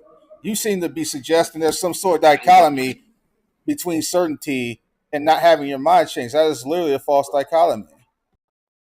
okay, well, look, I will say this much. I do believe that people who express certainty about something, like yourself, um, might be surprised to find evidence that actually does change their mind, because I don't think anybody Okay, who did you claims not certainty is did you on not solid invoke a ground. false Can you let me dichotomy? finish? I'll let you. Did you Let not me finish. invoke did you I, not invoke a can false you let me finish? dichotomy? Did you not Would you invoke a let me false finish? dichotomy? Did you not Would you invoke let a me false finish? dichotomy? You didn't even address Would what I you said let me before. finish? This is what you atheists like to do. You like to trail off and not actually interact with what we say. Did you not invoke a false dichotomy with certainty and unopen mindedness? Tom, what is your agenda here? Are you here to have a conversation or just have everything your way? Yeah, Or this John, is you gonna, I also already said know where he's something gonna head kind of with him. interesting. You said that you don't want to partake in this philosophical BS. That's what you said. But you see, everything you're saying is your own philosophical BS. And I was Every, asking him a simple question. He clearly didn't want to answer. He engaged in a false dichotomy of saying, "Oh, someone's certain about something. That means they're not open." That does not follow. Period. Is it possible that I could ask a question? I have to leave in about 15 minutes. I've been Now, listening once for quite a again, long time. people are trailing off and not answering the question. Why is there no God? Ask me a question. The question is, why is there no God? It's that simple. Well, I've answered that question. What do you? I mean, my answer is I can't answer that. I was here to address the topic of the room. That well, you atheism, why there's responded no to the God. answer. See, what Well, you did was okay. So invoked an unclear distinction between atheism and agnosticism. That's what you did. You didn't actually defend atheism. well, okay. I guess you don't consider me an atheist, I suppose. Not in the classical sense, no. Because Why? in the classical sense, atheism is not conflated with agnosticism, sir. The only people who use this agnostic atheism definition is philosophically illiterate atheist. Whoa, whoa, Well, Tone, you're complete. I Hold think on, John, almost John, all John, John, John. atheists are Tone like, is okay, completely yeah. mistaken, and he's ignorant on the topic. So, if you want to read the first chapter of the Oxford Introduction to Atheism, right, Oxford Handbook of Atheism, it explains all this in great detail, and citing relevant, currently published research on atheism and philosophy. So, don't propagate that Are you nonsense. referencing the one that you can find online, or are you I'm are you referencing referencing that one? the 500 plus page whatever it is book published by Oxford Press. Okay. The first chapter So is the what point. is atheism, and it goes into great detail about all these definitions. You guys were not exactly defining it correctly, but I wasn't going to jump in until you started saying it's promoted by ignorant atheists. What is the Okay. one word in the English language that describes the person who holds the position that there is no God? In my view, If it's you want, well, go what ahead, I Jeff. You're use done. because I think one needs. I'm sorry, Mark, and I'll let you go too. But as I've said before, I find it useful, and maybe it's just me, but this is what I mean when I I didn't say it. ask I if you find it find useful. something useful. I asked, again, Ton just got What's the done term? talking about rabbit trailing. What's the one word to describe the position that there is no God? Well, I don't know that anybody. I mean, that's just a question without an answer. no, it's I use not, Gnostic sir. atheism. It's So, No, John, atheism. you're just being Yes, dishonest right but now. not okay. So the no, problem with you're your just question. you. Hold on. Let me explain. Read And Ron what and Ellen what White. and once Let me explain. again and once again, Bye. the most consistently applicable philosophical definition is the proposition that there are no gods. If you look at the Encyclopedia of Philosophy, it says atheism is the view that there is no God. This is The the belief, the consistent, belief. yeah, it's the view that there is no God. That's the consistent definition. Okay, every time they throw this agnostic issue into the picture. Now, in certain rare instances, there are certain references to it, but that's just only predicated towards the colloquial connection to the use of the term. No, That doesn't no. mean that does not mean. Hold on, I'm not done Okay. talking. Well, That does not cut mean you off before that does not. maybe you Okay, fool stop yourself. over talking me. That does not mean in any sense whatsoever that you can conflate agnosticism with atheism whatsoever. Because once again, if you just say, "Hey, I'm just not sure about whether God's," if you call yourself an agnostic atheist and say, "Well, I'm not certain that gods don't exist," functionally speaking, that's no different than just standard agnosticism. So, I on a Okay. think, I functional think, level, how do you Let. actually differentiate fundamental agnosticism from that position? All right. Let me know when I can respond. Well, I'd like for you to respond to the question that I asked. What is the Well, one word I'll that let me describes respond the to Tone first, position then I'll that respond there? to you. I'll What is respond the to. one Well, Hold on. to be fair, he did ask you the question first. Right, and then you went on a long tirade, so let me So respond in reverse what order. is the one word that describes the position that there is no God? Let's say I hold to the Okay, I position got, that I there got the, is no God. How would I I got the question. identify? I got the question. Let me respond to Tone first, though. Do a quick No, Wikipedia you're gonna search. answer his question first. Oh, yours is simple. Yours is simple. Let's get that out of the way. Do a quick Wikipedia search on agnostic theist, right? And explain to me how there can be people who are agnostic theists. So Okay, he didn't. if I asked a And million people the this second question, response to Redefine's ridiculous question is words have more than one meaning. They're polysemic, right? I So didn't if you ask you say that. if a word only had one meaning and only one possible meaning, your question might make sense. But it doesn't. Words have multiple meanings, so it doesn't make sense. No one is Yeah, but why claiming. should we go with Okay, your definition though? yeah, no one is claiming that you can't have more than one Starting to definition cut of a out now. word. Yeah. I'm just talking about the usefulness of the word or the term. All I'm When you telling add you, yeah, when you add agnostic, atheist, and all this other stuff, it just makes the word more confusing than it needs to be. And No, yes, that's it makes why the word philosophers disagree. it makes it more exact because it's No, more it makes it way nuanced. more ambiguous. What does agnostic Oh, it atheist does. mean? It does make it. Oh, it is. If it's a problem though, the problem, and if you read the first chapter of the Oxford Handbook of Atheism, it explains all this and defends the position, right? Because it defends the philosophical nuances that some people do. Like so, agnostic in the sense that a lot of people use it is the Gnostic as a term of knowing the ultimate God or whatever. So I don't. I claim that the God may not be knowable as opposed to God is knowable, right? And then if you're in the category of God may not be knowable, then it's your choice Yeah, either to believe there's a Yeah, God. that. Oh, Hold on. I was not done talking. So you may claim that God is not knowable, but you may still choose to believe in God. Hence the term addressing my theistic. question, I asked you what would the term be to describe the position that I believe there is no God? So agnostic theism, that would not be the proper terminology. I'm not saying I'm agnostic. I'm saying redefine your robot, man.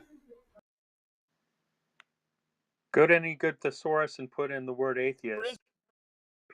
Dictionaries are not the end all be all. I mean, Well, um, understood, but it's a point of reference. Let's just put it that way. God thing. Because there's some things in there that would there's some things in there that would constitute like The, pejoratives, like insults or whatever, as a thing that one would ascribe or subscribe to the word atheist, like okay, why though we like diverted heathen, away from or the point of this now discussion? We are the point. Okay, the point is simple. We're we're getting atheists, or we're attempting to get atheists to defend atheism, and unbeliever, infidel. the whole point is, if you're gonna come in here and start trolling, man, you're not gonna last long in here. Okay. yes, but I already gave you one evidence, and you didn't respond to that, and we diverted away to what is atheist and agnosticism. I No, gave you because one he time. tried. Because he no. The reason why we had to hash that out is because he tried to use, in my view, a very unuseful definition for atheism to avoid defending what we're asking about. Okay, That's the whole point. can you gentlemen address my evidence I gave against the existence of God? I I heard the only thing I heard you say is that if a God exists, he had to create the universe in a symmetrical way. No, that was not me. Let me repeat my evidence. I said that it doesn't make sense, the initial essence, the fundamental reality, in other words, that always existed inevitably and could not have been any other way.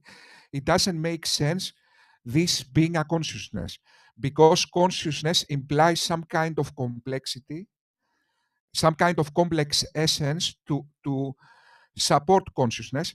So it doesn't make sense. What always existed inevitably is God. That was my Oh, argument. okay. I'm going to ask And you a simple question. Is there a contradiction with an eternal mind creating the universe, sir? no, of course not. Okay, so you didn't actually refute the existence of God then? You didn't address my argument, though, sir. No, because you didn't actually formulate some actual problem. The only way you can find some serious problem is if you can find a contradiction, which you did not. No, So no, you no, didn't no. actually show that there was no God. No, because we don't believe everything until it is proven. We believe things when we have good reasons to do so. In other words, you are not addressing effective reasoning. You are hiding behind No, absolutes. Well, So to sir. be that's clear, a you logical don't have error good. you are making. Well, just because you don't That's have not. good Yeah, reason you to. didn't. You didn't present any good reason because the reason you laid down doesn't entail a contradiction at all. So Yes, just saying there's an eternal mind that created the universe isn't problematic at all. yes. Let me repeat that. We don't believe everything until it is proven. We believe things we have good reasons to do so. So you are hiding behind absolutes. No, no, you That's didn't. a You're logical not fallacy. addressing the issue. Give us some You don't reasoning need that to gives you. disprove God in an absolute Give us sense. some reasoning that gets you to the conclusion that there is no God. The nature of knowing, first of all, we cannot disprove things in an absolute sense. I cannot even disprove the earth is not flat in an absolute You know what, sense. dude? That's not the issue. The issue is using effective reasoning and using good arguments and good reasoning and evidence to Well, it seems substantiate like. a claim. Stop Well, it talking seems. about So it. Well, it seems like the argument you were somehow raised was somehow because the mind is complex or consciousness complex. Therefore, it. I don't know what the exactly. incumbent is. Yeah, but why? Why So think that though? okay, let me explain why. Because in What do you mean by if complex? I we should ask. yes, why it is complex? Because God has specific qualities, specific character. He's conscious. All the examples of consciousness we have in our experience in this world is the end product of evolution. In other words, it doesn't come first. And moreover, it is supported by complicated brains. In other words, all our experience we have about consciousness and the implications of consciousness, in other words, this very complex functionality cannot just exist on air. It needs some kind of support by some kind of essence, no matter how counterintuitive is this essence. You're doing The, a the lot of as- talking. You're Hey, doing a lot Ton. of talking. Ton, I'm gonna cut out, so I'm gonna jump off. But can you shut this room down in an hour or so, so the replays are saved, and then start a new one, please? Yeah, I'll probably shut it down in the next 20, 30 minutes just to make sure. All right, cool. Thank you. Okay, you're doing a lot of talking, man. You're not even nailing down any actual contradiction between a creator, which you already admitted that there's no contradiction between an eternal mind that yes, creates the universe. The whole point is this: how does your reasoning get to the conclusion there are no gods? Period. That's what atheism is. no, let me explain about that. By nature, by the mere nature of reality and our human state, by definition, we cannot disprove something in an absolute sense. Not even science can do that. So, by definition, the only thing we can do as humans is address effective reasoning. So what I'm doing is I'm not disproving God in an absolute sense, which cannot be been done either way. What I'm doing is I'm giving reasons and evidence to make the probability of God existing lower. This is the only thing we can do either way. What you are doing, sir, is pretending that the mere fact that I cannot disprove God in an absolute sense, that means that I'm not reasonable to be an atheist. This is what you're implying, and that's your logical fallacy. That's a I don't logical even know what it even means to probably disprove something. probabilities, I don't even sir. know. I don't even know what you can. How do you 99% disprove something? You either disprove it or you don't. How do What you I'm doing, sir, 99.8% disprove something, sir? what I'm doing, sir, is I'm giving reasons Answer and my question. How do you yes. 99.8% disprove something? We, we cannot put probabilities with numbers. Okay, so you can't quantify, so you either disprove it or you don't. Yes, but it's reasonable. But I can demonstrate that I'm reasonable to be an atheist. I'm reasonable to be an atheist. This is what I Okay, can well, do. it asks you, does your conclusion follow from the premises? You didn't give an argument in which the conclusion followed from the premises at all. I said it's not okay. So I gave some arguments and I made some reasoning why God most probably doesn't exist. But I cannot. What That's you not what are. you were asked. So let me make again my argument. So my argument is that because consciousness, it doesn't make sense to always exist inevitably and could not have been other way in any other way. In fact, I will make you a direct question, sir. Could have God been any other way? I'm still waiting for you to answer the question. Why there's no God, sir? You haven't done it. What you are you are having an unreasonable demand from me, sir, because you are Okay, expecting me to that's another disprove. problem right there. Who determines what's reasonable and what's not? Who determines what's reason is okay. Now we need to go to a very deep discussion about what is reason, but that's No, kind I of didn't ask you about what is reason. Who determines what is reasonable and what isn't? okay. It's not about authorities. In fact, nobody determines. It has a reference to reality. So what you are saying now, it has a reference to reality. Authorities are irrelevant. Whether I Okay, say dude, something, you're not. Oh wow, this is ridiculous. Reality meaning what? That things are real, that things exist. What do you mean when you use that term? okay, let me tell you what I mean by reality. By reality, I mean everything that exists. This is what I mean by reality. But but there is a certain distinction Wait, wait, inside. wait, wait, wait. So my standard is wrong because of everything that exists. Okay, so You define reality as everything that exists. So my standard is unreasonable because of everything that exists. no, your statement is maybe unreasonable. We need to investigate that. If what you are saying doesn't address truth, and what is truth? Truth is what is our conscious state relating to what corresponds to reality. So, in other words, but those deep questions, arguing every single word we are saying, are not useful because what this is doing is blurring the waters against No, the it's essence not. of the No, it's reason. not because you So, want to throw out terms that you don't want to define very well. Because reality just is just how we conceptualize the set of all real things. That's generally what we mean by that term. So the sir, only thing you're telling me is just you just give me a conceptualization of the set of all real things at the end of the day. That doesn't determine whether something is true or false by just talking about your conceptualization of things, sir. okay, let me give you an example. Okay, if I imagine now a dragon with butterfly wings, a pink dragon with butterfly wings, although I can conceptualize that idea, that doesn't mean this dragon is true.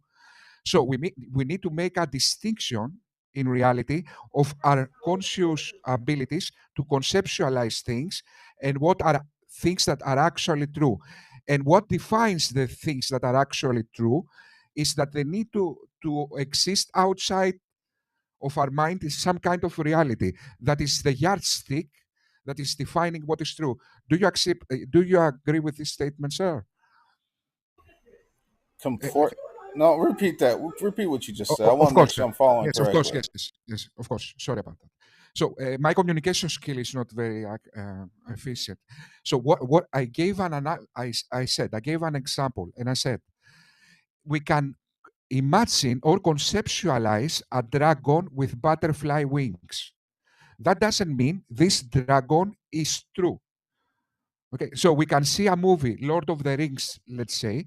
That doesn't mean Lord of the Rings is true. So, but how things are true? They must relate to reality, to the outside world, outside of our mind, in order for something to be true. Isn't that right? If, in other words, sir, if God is just an idea in your mind, that doesn't mean He's true. Do you agree in this with this statement? Okay. I agree with the idea of truth, but we don't have the same idea of truth, sir. My view of truth is whatever comports to the mind of God. Yours How, isn't. Ton, did you answer his question though? The No, fact that his the fact that you have an idea in your mind, does that make the idea in your mind true? depends on what idea you're talking about. It's irrelevant. No, it's not. Yes, it is. No, it's not. No, it's not because not all facts are the same, sir. If you Is want to try to universal, if you want is to it not universal, oh, wait, is wait, it wait, wait, wait, wait. If you want to universalize all facts as the same, you're gonna run into a fallacy, and I'll explain to you why. Like I can have a concept in my head about the laws of logic versus a concept in my head about that little dragon example he gave. yeah. Okay, So there are there's certain something concepts in my head that are necessarily true, and then there are other concepts in my head that are not necessarily true. So you don't conceptualize all facts the same, sir. That's the whole point. is it possible that you have a concept that is untrue, that you hold to be true? In certain senses, sure. All right, cool. Okay, and that is the point. Yes. So what I'm trying. So what defines truth then? If you already accept that you might have some kind of ideas that are not true, what defines what's true? And God does. no, and that is where we disagree. That's the And I will point. I give just you, told you that a second ago that we don't have the same view of truth. So of the course, whole but point is this. So the whole point is this. When you start talking about reality and truths and whatnot, we're going to be coming from two totally different frames of references. yes, but worldviews doesn't define truth, and you just already accepted that. You imply that No, worldviews no, define no, truth. no, sir. No, sir. That's false because whatever is the true worldview would be the fundamental basis No, for no, where truth is. Because that is wrong. you're gonna have some sort of conceptualization, or you're gonna have a model of reality or a framework in which you evaluate facts through. Sir, And couple this of is why seconds. this is the whole reason why in this room, generally speaking, we do transcendental reasoning. We're saying what are the Yes, yes. preconditions for intelligibility, facts, logic, reasoning That's itself. another question. How is it That's another. even possible? How is it even possible for us to do reasoning at all? This is why we ask about these transcendental questions, and then what you like to do, like people like you like to do, sir, is pretend like truth is just something that is just independent of any and every worldview, and that's just false. Sir, but if you remember, a couple of seconds ago, you already accepted that our conscious state doesn't define truth. In other words, worldviews, your worldview, sir, doesn't define reality. Isn't that right? That's not quite what I said at all. I said our conscious state don't define certain things in our mind. There are certain there are certain things or concepts in our head that are not necessarily true versus others. like logical absolutes. I accept this is a good point you made. Yeah, Okay, I that's what I accept was this point. talking. That's what I was talking about. And what I'm So, saying is, you can't conceptualize every single thing in the same way. There are certain concepts you have in your head that are going to be necessarily indicative of a true state of affairs, like the laws of logic. But you can't put everything into that same box as if everything is subject to contingency or the possibility of it being false. Because if you put everything into that same box, then your worldview is going to be reduced to incoherency. It'll be like saying the laws of logic are possibly false. That's an incoherent system, sir, if you do that. of course, I take this point. I take this point. I accept this point. But now I will make you a. Okay, so what I'm trying to say is that both of these things can exist. So we have, although there are certain things that are axiomatic, there are other things that are that depend on unconscious state. But reality is not just axiomatic reality; it's more than that. Now, my point will be: I will give you I will make a hypothesis, and I will ask you, if God comes to Earth and says an elephant can fit through a mouse hole, is he being true? Can an elephant fit through what? A mouse hole. Let's say God tomorrow came to Earth and said, an elephant can fit through a mouse hole. Is he being true? If you're talking about a standard elephant versus a standard mouse hole, then no. Okay, so now what we understand by that the environment defines truth and not God. So now what God needs to do in order for his statement to be true, he needs to make some kind of magic and make the elephant smaller or the mouse hole bigger. What that demonstrates that truth is related to the environment and not to the mind of God. That doesn't demonstrate that at all, sir. That just means that there is a fundamental state of affairs that's going to determine what is, can be, or cannot be. That's all that means. We Yeah. believe in the Christian worldview that God is the ontology that determines what is, can be, and cannot be. The atheist has a view on that too that they don't explicitly state, but they don't ever tell us what the ontology is ultimately. They just say, well, we don't really know. They just like tank the mysticism or something. Yeah. Okay. So to conclude this conversation, sir, we have two competing worldviews. What I recognize as the error, the presuppositional apologists are doing, is that they only they apply their worldview to prove their worldview, and they reject Yeah. the So alternative. yeah, offer me something that you don't put forth without any presupposition period whatsoever. Yeah, obviously I have Yeah, you have presuppositions too. You just don't like it when Christians use our worldview to no, yes, but demonstrate. Yeah, yeah, you just don't like it when the reasoning is used against you. But you reason that's a fair, presuppositionally as well. of course, You can't that's a avoid it, fair sir. point. Okay, of course, I accept this point. That's a fair point. But now there must be a way to investigate which view is actually true. And the Yeah, okay, isn't that right? internal, But yeah, internal but critique. exactly. But this way cannot be you presupposing your worldview as true. Must be something else. This is what I'm trying to say. Oh, okay. So how do you prove the truth, sir, without actually having the truth from the starting block? So you prove the Exactly. truth with so you prove the truth with a non-truth. Okay, so what we need to do actually to investigate truth is not go to presuppositional apologetics, implying our worldviews is true by Okay. definition. So What you we go need to a to actually do, different presupposition. So you go to a no, no, different presupposition that no, the no, no, no, no, worldview no. is not. Yeah, you do. you invoke a Yes, different presupposition that the worldview hasn't been proven to be true. So you're just yes, using of a course, different presupposition. of course. So we have two competing presuppositions. The only way we have to investigate what presupposition is actually true is compare our presuppositions to reality. In other words, to the world we experience. That's the only way we have to do to investigate truth. But by doing that, We don't have the same view of reality, man. So when you keep on putting that out there, you're not actually saying anything, but just giving a no, trivial what I'm point. saying, sir, yes, no, what I'm saying, sir, is that your methodology, your apologetic approach to these issues is wrong.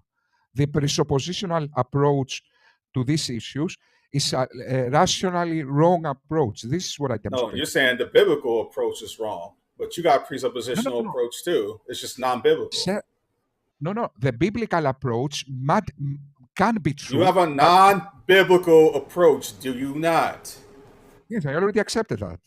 But Thank you. what I'm So you're just yes, saying, you're just trying to say you can use your non-biblical approach, but I can't use my biblical approach.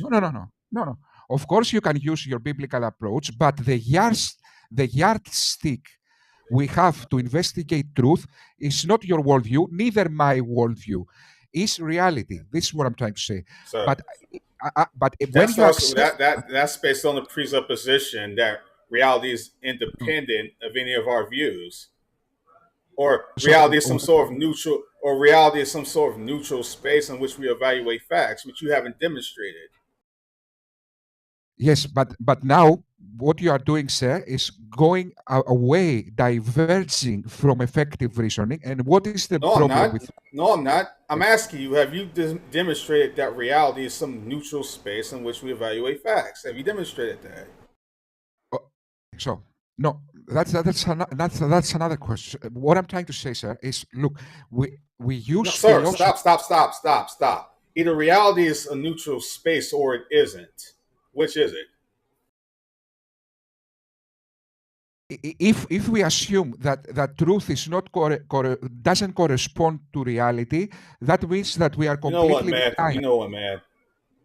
No, I'm going to ask you that only means this one more time. I'm only going to ask you this one more time. Either reality is a neutral space or it's not. Which is it? ah, okay. So I believe reality is our uh, includes our conscious state. So it must include our conscious state plus an outside world of ourself. This is reality. That's not what I asked you. Either reality is a neutral state or it's not. Which is it? Neutral state. Yes, but so that's why, because consciousness is also part of reality. That's why we need to make definitions of reality.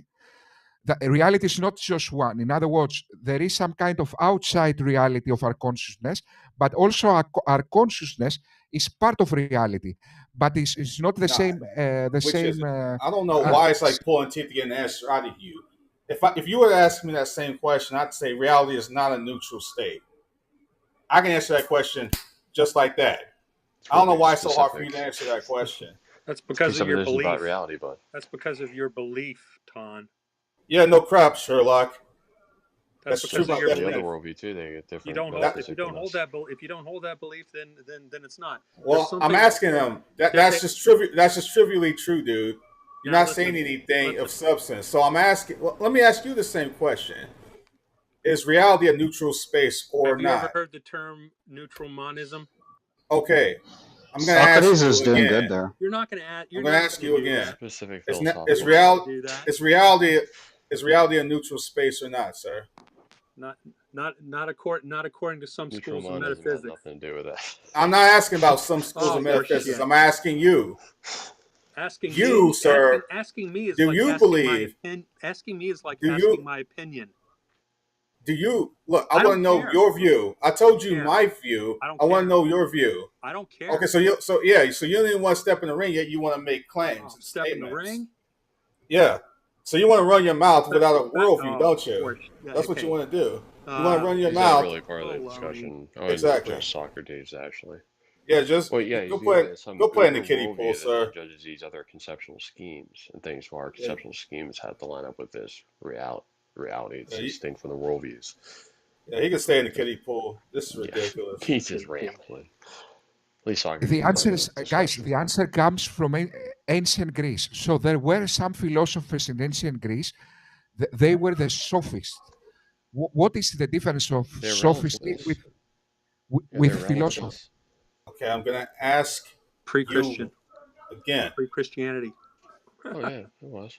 Is there a neutral space, or is reality a neutral space or not, Socrates? Yes, we must Oh, assume so reality. reality is a neutral space. Yes, axiom. Okay, No, finally, you answered the question. How'd you determine reality is neutral space? it's partly neutral space, partly our consciousness. So what I'm trying to say is that if I have an experience of something, it's Socrates, you partly missed the his question. outside world, partly Socrates, myself. how That's did you why determine it's neutral? It's not Yeah. worldview specific. yeah. One's That's why I'm view of struggling. reality, one's view of knowledge, one's view of ethics. That's a worldview. You can't, I go, yeah, it really, reality has, or one's view of the world is really not relevant to a worldview. I mean, you're just supplanting it with reality. I go, the same term. One's view of metaphysics. Okay. Was Descartes right? Was Spinoza right? Was Leibniz right? They had completely different views of reality. One's a dualist, one was a monist, one was a pluralist. You just say just reality. I go, you're not even being as precise as Descartes, Spinoza, or Leibniz were. At least they named and claimed what they thought. You're saying that just a generic term, reality. I think if I just say it's neutral, it's objective, but I don't know what it is. See, Yeah. that's all you're doing here. So where's the Yeah. contradiction in somebody just taking a fallibilist view of their metaphysics? A what? Like maybe somebody could just, can I finish, please? So maybe somebody could kind of just like Well, slow hold to down. physicalism, slow That's a down. metaphysical bias. Yeah, slow down. If you're Okay, on so speed today or somebody, something, what are you talking about? It's a simple sentence. you have like So 9 cups anyway, of somebody, coffee. Or, I don't know. okay, You so want if to you're talk just going about to the interrupt me, class, I'm not so going to speak, right? You've already interrupted me I, 3 times now, well, if you think you 4 times lay it now. out 90 miles an hour, I can understand what you're saying. So you don't understand what I said? Would you like me to repeat it? I'm asking you to slow down if you can be gentle enough to do that, maybe. Are you Yeah, able to? sure. Anyway, so my question is, why is it incoherent for somebody to take a fallibilist view based on their metaphysical leanings? What? Why can't they be agnostic about what the metaphysical They reality don't have is? an epistemology. Yeah. So an epistemology is just You some don't kind have of an like epistemology in a vacuum, man. We already know so that. you're just interrupting, right? No, I'm just making one. I just want to make one clear, quick, 5-second statement. Jeff, what's your beef today, Yeah. man? All right. What's So your an beef? You ass grinding epistemology. today? Hard? So you interrupted again, right? No, Can I I'm speak? wondering why you get the little dude here, because I'm not Yeah. gonna Just tell put me when up you're with this done. for minutes on end. Not gonna play that, Jeff. You can go down there, little ass grinder. Okay. You said you can't have an epistemology without metaphysics. It's impossible philosophically, and they keep just stipulating it there. Well, why do I have to have a metaphysics? Like, they haven't studied even philosophy 101. Yeah, They're yes. just these What I'm naive idiots just going, yeah, I just have an epistemology. What's your view of reality? I don't know. Like, how Hey, did, you I never mean, what? answered the How do you get an question, epistemology? Socrates. How'd you determine Yeah. that reality is some neutral space? my answer to that is that uh, we what because of our human condition in this world, okay, we need to assume certain things axiomatically. In other words, being true. Because if we are How do we to know? How do you argue know? everything, When you say everything, effective reasoning, hold on, you just reminded me of the thing you were bringing up earlier. When you say quote unquote effective reasoning, you're assuming you got the right view of reasoning. What is that? yes, okay. Aristotle's view, Plato's view, Hume's, Kant, So what I mean by Schopenhauer? effective Whose view of reasoning, reasoning? I even Who, have who an equation. Socrates, don't you invoke this term when you feel you need to invoke it? You just front load with this term effective reasoning. I never heard you define that. Yes, So I'm so calling I you out on define using that term ad nauseum. So I want to chip in here because no one was challenging you on that term. What do you take as that? what I And mean by whose view of effective. reasoning? Yeah, he was Yes, viewed but let me reasoning. answer that. In the history of philosophy, Okay, you let got me different answer views that. of reasoning. How do you know which one's right? Okay, I've heard the question. Let me respond to that. So, effective reasoning is the level of claim plus the level of conviction this claim demands, divided by the evidence and Wait, this is the math? rationality we have. Really? This is what I mean by effective reasoning. No, no, hold on. Effective reasoning means In the reasoning history that of has. philosophy, if I lay out Plato's view of reasoning, he would say you're recollecting the forms. We went over this last time we talked. It just said I had told you there's different pictures of knowing in the history of philosophy. Plato had a view of reasoning. So did Aristotle. They weren't the same. Neither were they the same as Hume's or Locke's or Descartes. What's the view when you say like I can make clear distinctions between these guys when you just make your little plus this divided by. I'm like, no one ever lays it out that way. It's kind of cute, but just break it down just as simply as you would Plato or Aristotle. Plato's view was recollecting the forms. Aristotle was abstraction. Hume was passive sense perception. Kant active formation. So what I Which will which say like is which bucket are you in here, man? when we are addressing truth, okay, we are addressing truth. Reasoning, effective reasoning. Just stay focused on your own term. I only ask you for how you're defining it. I got some sort of mathematical fudging computation here. I just make it as simple as I just laid out Aristotle, Okay, I will Plato, define Hume, that as Kant. Can you do a, it that a way? reason and evidence. Effective reasoning is using evidence, Okay, according to the rational school of thought or the empirical school of thought? and it's related to the level of claim and the level of conviction this claim demands. That is how I. Which bucket are they in? The rational school of thought or the empiricists? Do they agree right from the very get-go? No, The rationalists believe there are innate ideas. Do you believe there are innate ideas, or do you take the empirical route that the mind is a tabula rasa, a blank slate? You believe no. passively tastes and sense experience. Obviously, I have my view is under some kind of category that I believe in uh, scientific realism and this kind of stuff. But what I am There's saying something is goes that beyond that bucket, or what? I mean, is that yes, but ironclad, or is it like no? Well, there's other things that transcend that paradigm yes, or we can that view. discuss that. Well, We I'm just not trying to get you off in the weeds here. Is merely what are you taking as effective reasoning? So when you claim that, are you taking the strict empirical route, or are you taking the rationalistic route? Because you don't want the biblical route, thinking God's thoughts after him. That's a biblical view of knowing. But you don't want that. At least I laid out the yes, but other guys' views of knowing, Plato, so we Aristotle. can't really So know anything. That's the answer. um, We can't really know anything. you focus. Yes, Remember what I asked? that's why I made a I'm distinction, sir. asking you. Just Yes, what is the term effective I reasoning? can. Where is this? We don't know anything come from. I No, wasn't I gave you addressing that. I'm just trying to get no, your I gave you mind the to stay definition. focused on what I I brought gave up. you my definition of effective Wait, reasoning. okay. It's just I got this plus this divided by multiplied. I didn't ask that. I said, can you break it down just simply as I did for everyone else in the room here regarding Plato's view of knowing, Effective Aristotle's view of reasoning. knowing? Effective Should I reasoning finish? is Can you simplify it that way? Is that possible very for you to simple. do? Very simple. Okay, so effective reasoning is, Is as I claim. Okay, so I put this just caveat. I want a So definition. my Just give belief me a is that definition. effective reasoning. Okay, effective reasoning is uh, comparing the level of claim and the level of conviction this claim demands divided by the evidence, or comparing it to the evidence. In other words, How do you how divide we have. abstractions? Like, hold on, Yes, dude, we're not talking numbers here. So quit putting it in math form. This is ridiculous. I said Plato's view of knowing. You understood what I meant by that. There's this realm of the forms that had pre-existence in, and then when you encounter three ducks on the pond, you're abstracting, or you're recollecting, you're intuiting the form of duckness. Because the three ducks are in flux and they're changing. Only the form, the formula of duckness does not change. So therefore, that was true knowledge for Plato. I Okay, don't agree with Plato. I'm I not don't. saying you did. I'm just saying Here's how I can clearly delineate what one's view of reasoning was.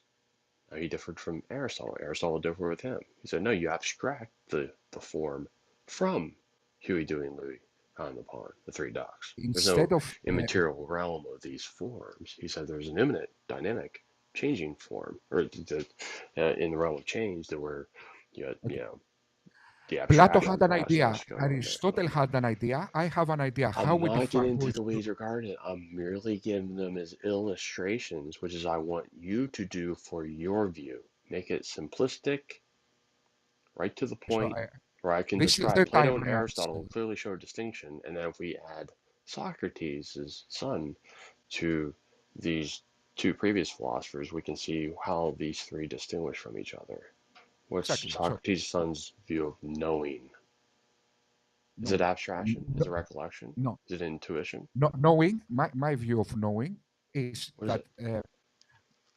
Passive sensor is space? when no is computing stuff from the environment. So rationalistic. So you'd be more on the No, no, Descartesian or no, Spinozian. no. What Well, I I mean, you the asked me school to of this. thought, you believe there's eight ideas? You didn't even address even the two main schools of thought, which Plato and Math, can Aristotle you end up just let him stemming. finish for No, no, once, Ed, please? Ed, Ed, Ed, Ed. Trying to get you focused here, Socrates. Now, Plato and Aristotle are the precursors for what will end up being the main rationalist school of thought versus the British empiricist school of thought, right before Immanuel Kant. Plato Yes, did have the more armchair, sit back and reflect approach. Aristotle had the go look and see approach. yes. I have a Those are the criticism in the two way you are thinking, distinct sir. Sir, let schools. me tell you my criticism And is you that know this regarding no, Greek, you are using trying the, to win arguments instead of investigating truth. The mere fact that you are I'm not merely giving me just trying time to to have a, respond, sir. I'm Sir, wait trying, just a moment, sir. I'm trying to Sir, calmly you have a are very discussion. intelligent, sir. Sir, I, you are very I'm intelligent. not allowing you to filibuster, Truth and is I want you to irrespective of your can you intelligence. stop rambling? I'm not asking for a ramble fest here. I'm not the one Yeah, rambling. You start spinning your wheels here. I can tell someone's struggling really hard when they start doing that. I'm yeah. merely stating That, when you that got Plato and Aristotle in yes, the School of Athens painting. You got Plato yes. pointing to the one upwards, Aristotle's hands out, the many pointing downwards. You've seen that in Da Vinci's painting, right? So what is the question So exactly? what I'm asking you is Yes. which of those two main buckets are you in there? If you have some third, No, I taking don't the have to be in the autonomous bucket route of or something. Aristotle, neither Plato. Plato. I already Which said approach you understood? I just simplified yes. them So down let to me give you say now my approach. you What is knowing, you asked? So oh, I you have do have my, to my own stop and philosophical reflect or go approach. look and see. I don't know how much Sir, more simpler I can make that. Stop and yes, reflect or go look and see. You understand what I mean by that, right? yes, okay. Eh, so your So question pick was one. what is true? So, but if you notice, sir, if you notice, is that when I try to respond to something you said, then you interrupt me. Isn't that right? No, Or I'm maybe not. I'm trying to give you on the same simple one yes, point train of thought here. I only got one thing bringing up here, distinguishing between rationalism and empiricism, which exactly. So I can let show me clear respond to that. delineation there of the different way, how they approach what knowing was Mm. and why they disagreed. I'm saying which approach are you taking? Stop and reflect, more Platonic, or just more idealistic, like Descartes, Spinoza, and Leibniz? Believe there are innate ideas, or are you more on the British empiricist side? There are no innate ideas. Everything is gained via sense perception. No, I think that that there Or is you take there the is the Kant reality approach. of our mind, and knowing reflects to our conscious I'm state, not asking and you to there is describe. Okay, mm, you're what? not addressing what I brought up. Do you Yes, understand what that's I brought exactly up what to I'm you doing. and why it's pertinent? At least those two main buckets. If you want to take the Kantian approach, go after he's at the crossroads between those two schools when they both decimated themselves on their own terms. And he Yes, has but the active maybe I'm formation not. approach Yes, to but knowledge. maybe I'm not. Maybe my view is not exactly hasn't got exactly a term that reflects to this philosophical schools you are It's not, referring you're to. not going to So have I'm trying anything to. new. The same stuff's been regurgitated since Plato and Aristotle. I've already shown you that. Okay, that might be that is most probably the case, But because I might be Oh, ignorant about those I'm philosophical trying to get views, you to think about it here and yes, actually, before spewing out something here, i- just reflect and go, which bucket would I actually be in to yes, address sir. this question? But now everybody can see that you are not caring about truth. You are caring to win an argument with me. You are. This is a I never personal made attack such a, I never, with mine. Yes. before you If you put words in my cared mouth, I about did to, not if say you that. really cared, sir, if you really Because I cared asked to you a know my question, view, that's it. You're sir, trying to win an if you argument. really, sir, if you Socrates, cared you're imploding. to hear my view more than you Socrates. hearing your voice, sir, wait just a moment, I'm just sir. trying to think If you care simple to enough hear to my put it in a view bucket. instead of caring But to hear the sound of your how voice, about, just, you you know what? No, I'm asking for a you clear, are a distinct sophist, answer. sir. You care to hear the sound Mm-mm. of your voice No, instead of everyone my knows view. I'm clearly trying to approach you to give you a No, clear, no. distinct You answer, care to not win. like You five you care sentences that to I have to win try to go. debates and not you don't care about truth. You are a Um, sophist. um, That's the definition of you're sophist. devolving the discussion here. You're You are devolving you the are discussion. using your I intellectual know, ability, which is very high, and your philosophical knowledge to win I'm being arguments. extremely You don't care simple about with my it. view. I'm being really simple with you right now, to In where I this just case, want, whether I exist and you or take not the is irrelevant. simplicity, You are the talking to simplicity, a wall, sir. You are the, talking the, to a wall, sir. the Whether I simplicity. So exist or not in this you're point shutting is down. irrelevant. And that's So the when I ask definition stuff, of sophistry, sir. so when I ask stuff simply, Yes. that's sophistry. The mere fact that you are intelligent and you know philosophy, that doesn't mean that you define truth. Can you understand this I never distinction? made such a. If we have Einstein, So, if we have can I? Einstein Look, with the Socrates, best philosophical, Socrates, I'm meeting you now. Like you won't let me get a word in edgeways near you. You just entered a diatribe rant. I'm like, wait, just because I ask simple questions, you just start reading all this stuff into you. Just trying to win an argument. You're just trying to be a sophist. I go, no, I clearly got simple stuff that anyone in the audience can understand. And I said, okay, which school of thought are you in here? And you won't name and claim it. Okay. Now, if you give and I me said, five sentences or just, amalgamize sort of want to say your epistemology, I go, oh, well, let's just break it down. Is it in the rational bucket or the empirical bucket? Or you want the Kantian sense of active formation? There's lots of problem with Kantian philosophy. I'm not sure if you want to go that route, but I'm clearly laying out just three distinct buckets and saying, pick one. And you're like, well, you're okay, just what trying to is the pin me question? down. I'm like, Make I me a need to pin direct you down question so I and I can will address you directly answer, directly. sir. Okay, so give I me already again. took the So you time to asked do it, and something I about try to be knowledge. really quick in doing it. And I only have another minute here. I thought we could cut right to the chase. I didn't think I was gonna provoke a diatribe in you, nor that I'd say anything that would provoke that. Anyway, it just you just got real squeamish and the going got tough. I started being precise with stuff, not allowing you to play fast and loose with your loosey goosey definition where you want to start adding this plus this divided by and multiply. Like that's irrelevant to an epistemology. I just asked you take the more Platonic approach, and I described what that approach was. Stop and reflect. You have to go actually go empirically prove something. It's more logical deduction, or do you have to go see like Aristotle, take that more empirical So, approach to things? Go so look the and see question is versus stop and reflect. Then we go regarding those two categories. How is that hard to okay. discern? So, because I don't know, because you are referring to certain philosophical schools and I worldview, defined them which and clarified them so simply a fifth grader can get it.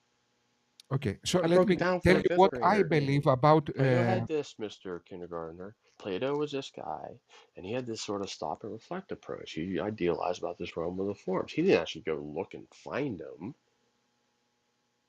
Okay, so Aristotle was this guy, took the opposite approach of this guy, Plato, Mr. Kindergartner, and he went out and looked at stuff sir, and can I tell you studied what I nature and believe, stuff or like we that, a will more make a empirical history of approach and philosophy not a now? stop and reflect epistemology.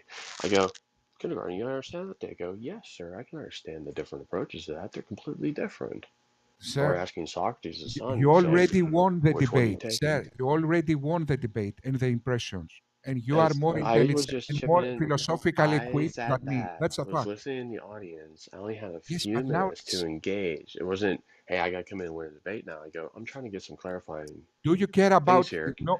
We had a No, when discussion you for like ask, two sir, hours that the other implies night, that you but care what I have to say, but you don't care what I have to say. The only not thing you long, care convoluted is to epistemological demonstrate that addition, I'm not a subtraction, qualified division, in and all that philosophy. stuff. I just thought instead of your long-winded approach, I'd rather take the more shallow, simplistic. Can you just break this down for like fifth graders so I can break down even Plato or Aristotle for them? I'm asking you to break it down for Matt. Pretend I'm a fifth grader. Let's have an Okay, so intellect what of is the that. question? I don't understand this, Okay, plus it's this my fault. divided Can you by repeat the question degrees. now? Can you repeat the So is it question, more sir? What empirical was? approach or I kind of lost idealistic myself. So approach? You the should between question, those as two things. If you can bookmark those two things in your mind, s- go, am I more Aristotelian or more Platonic? sir, do you? Okay, Yeah. so Go stop and reflect or go look and see.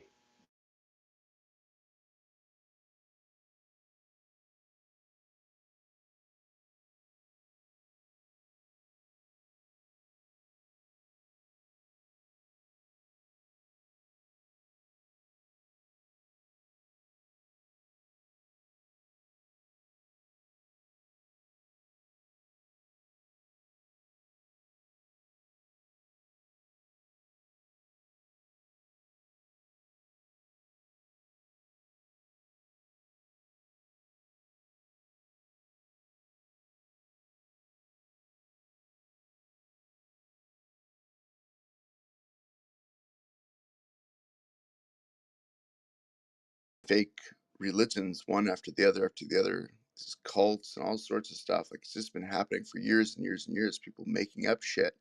Like, I see people making up shit all the time. So when the next person comes to me and says, hey, try my flavor of God, I just think to myself, wow, that's almost certainly like every other bullshit God that I've ever heard of. So why wouldn't they all be like that? Right. So I agree with and more than agree with everything you said. I guess the only point is that my conclusion. I certainly am not going to be swayed by somebody just presenting saying you should try this, but that doesn't. But I carry in my mind the knowledge that none of that disproves the existence of God or says that all religions are false. I don't whatever that means. Um, Yeah, but I think it leads me to think that that they're all like the next one is probably bullshit too. So like if if I lean more heavily on the side of it's probably bullshit, I just put myself on the side of, I think I can say it's bullshit. Like, I'm not gonna bet on it. Like, so for all intents and purposes, like, I understand that there's a possibility of the next one being true, but the possibility to me seems so remote that if I had to put money on it, I'm not going to put money on it being true. I put money on it being false, so I fall outside of that camp. Sure. I think we're on the same page. So are you saying that, um, like, given that it's more likely that the religions in question are going to have some similarities in terms of like the likelihood of them like being false, you rule out most of them like being probably false or something? That are I you I trying to s- think I think so. I'm not sure I understood you, but I mean, like, you look into enough of them and you realize, like, these are either crazy people or they're people after money, and there are very good reasons to think that that their beliefs are false. And you can sort of, you see the next one coming and you go like, "Oh, I've seen this before." You know what I'm saying? Sure, I'm sure that's fine, but I think that's, I mean, at least to me, that doesn't cut it.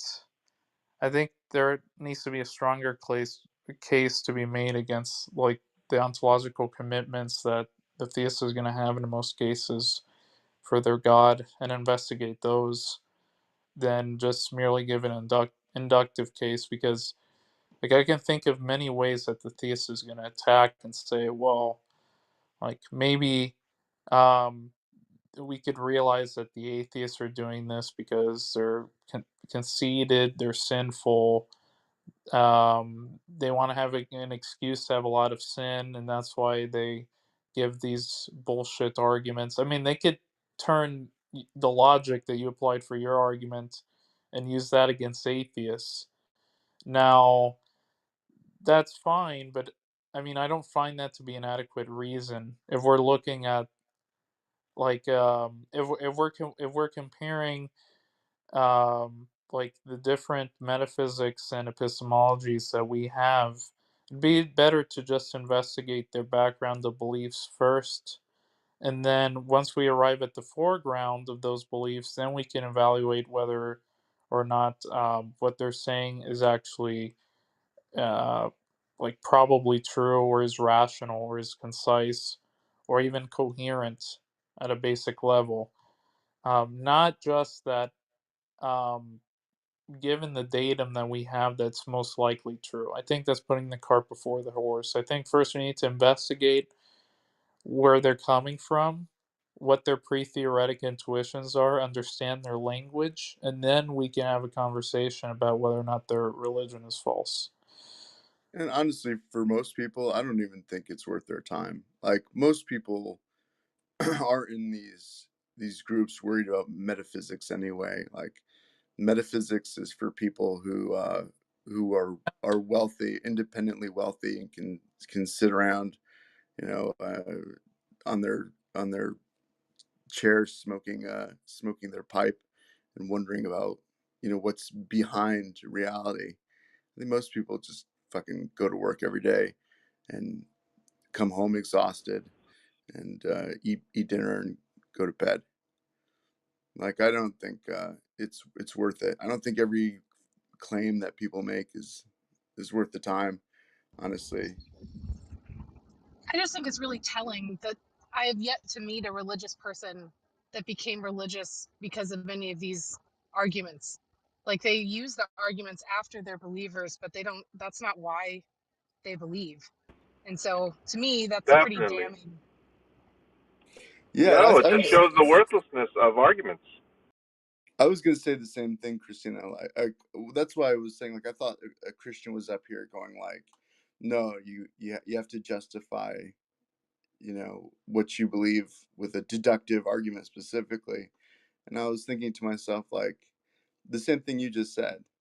Like, I think you're right on the money. I think people come to Christianity like for emotional reasons, um, and I think a lot of times, I don't know, a lot of times they probably leave it for emotional reasons too. But I think a lot of times the arguments sort of happen after the belief, and people sort of justify to themselves why they think one thing or another. Will, do you think the arguments come before the disbelief? Sometimes. Like which one? Which argument comes before the disbelief? Correct. Well, I mean, like, I think there are a lot of arguments that people might find persuasive that might cause them to disbelieve. Just like, yeah, maybe there are arguments that people find persuasive that sort of leads them to it. But I think probably generally in human psychology, there are lots of other factors that play like a major role that are happening in the background and that people aren't even aware of. Like, I have a question. Did you mhm. believe at one time? I mean, I was Jewish when I was young, so I was raised to believe, you know, in those stories to a certain extent. And so are the arguments that you just gave about maybe 5 minutes ago, are those the reasons why you came to disbelief? You know, I think that what happened to me was I just sort of, geez, I don't know. It's hard to say because it was so freaking long ago. Because I will say that if those are the arguments that led you to the disbelief in the God that you were raised up in your Jewish faith, then I might wonder whether your reasoning is valid or not, or whether your beliefs are justified or not. Well, I'll say Reason this. I think valid. that Go ahead, Dar. I'm sorry. Go ahead and say what you're gonna say. I'm sorry. I wasn't trying to interrupt Well, you. I mean, to be fair, Will, the argument that you gave, wasn't really good. No offense, but I mean, John Lee, um, would come up here and say that we're doing a bait and switch, but I want to see what exactly that bait and switch is. You know where I heard that argument? I heard it from Ozymandias. Are you friends with him? Because Yeah, I know him. you Ozymandias should argue Ramsey's that with Jew. him. Yeah, I know him. Yeah, you should argue that argument with him. Like if you think it's a bad argument, I wonder how he would come back at you. But I think that there are a lot of things that were probably happening in my head.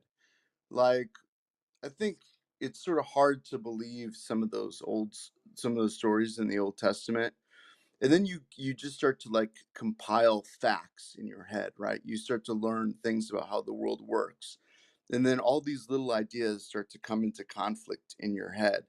And it's not like one thing. It's like there are a million things happening in your life, like as you're learning more about how the world works, and you're reading the Bible and you're learning more about the theology, and like there are all these little battles that are happening, like in your mind, maybe not even in the front of your mind, like maybe not even in the part that has a voice, but like when you go to bed at night, all that processing that happens, like maybe that's where there's this sort of battle that happens, I think, in people's heads. And A then while ago, sorry. no, go ahead, John. Well, I was just going to say that a while ago I was on a really interesting discussion on Atheist Day, where a lot of atheists were sharing their so-called conversion stories. I didn't have one because I was never a theist. I wasn't raised in a religion, but it was interesting to me to hear the tales of genuine intellectual torment that went along with these people deciding to divorce themselves from, I think in most cases these were from Christian religions, having to do with the fact that it had been drilled into them from childhood that it was all about faith, and that as long as you had faith, all of the rewards would come to you, and so on. And so that somehow, you might kind of be seeing these things and thinking, oh, I don't know, this doesn't really make sense to me. But to actually make that leap to atheism is a terrifying experience. It's like jumping off of a skyscraper without a parachute or something, because unless you're really sure what you're doing, this is a dangerous thing. And that was a long preamble to just ask whether it's different for you, if it was, you think it was different for you coming from Judaism. My sense is that there might not be quite that same torment that occurs to Christians. Yeah, no, definitely not, because my family was not as religious. I mean, there wasn't any idea of, oh, you're going to have to leave the tribe, like there was no sort Right. of notion of excommunication for me if I were to say, oh, I don't believe this. In fact, my family loves to argue. Like I don't know if that's a Jewish thing or just like a Mediterranean thing, but we sit around and we argue. Even when I believed, we'd argue about what God was saying to Abraham, like what was meant by these things, right? So that was all just sort of a built-in normal part of our relationship with each other. We knew that we weren't going to agree on all things, so there wasn't that sort of pressure to stay in it. Right. That just sounds so right to me from all the Jewish people that I know, and of course, just in general, the Jewish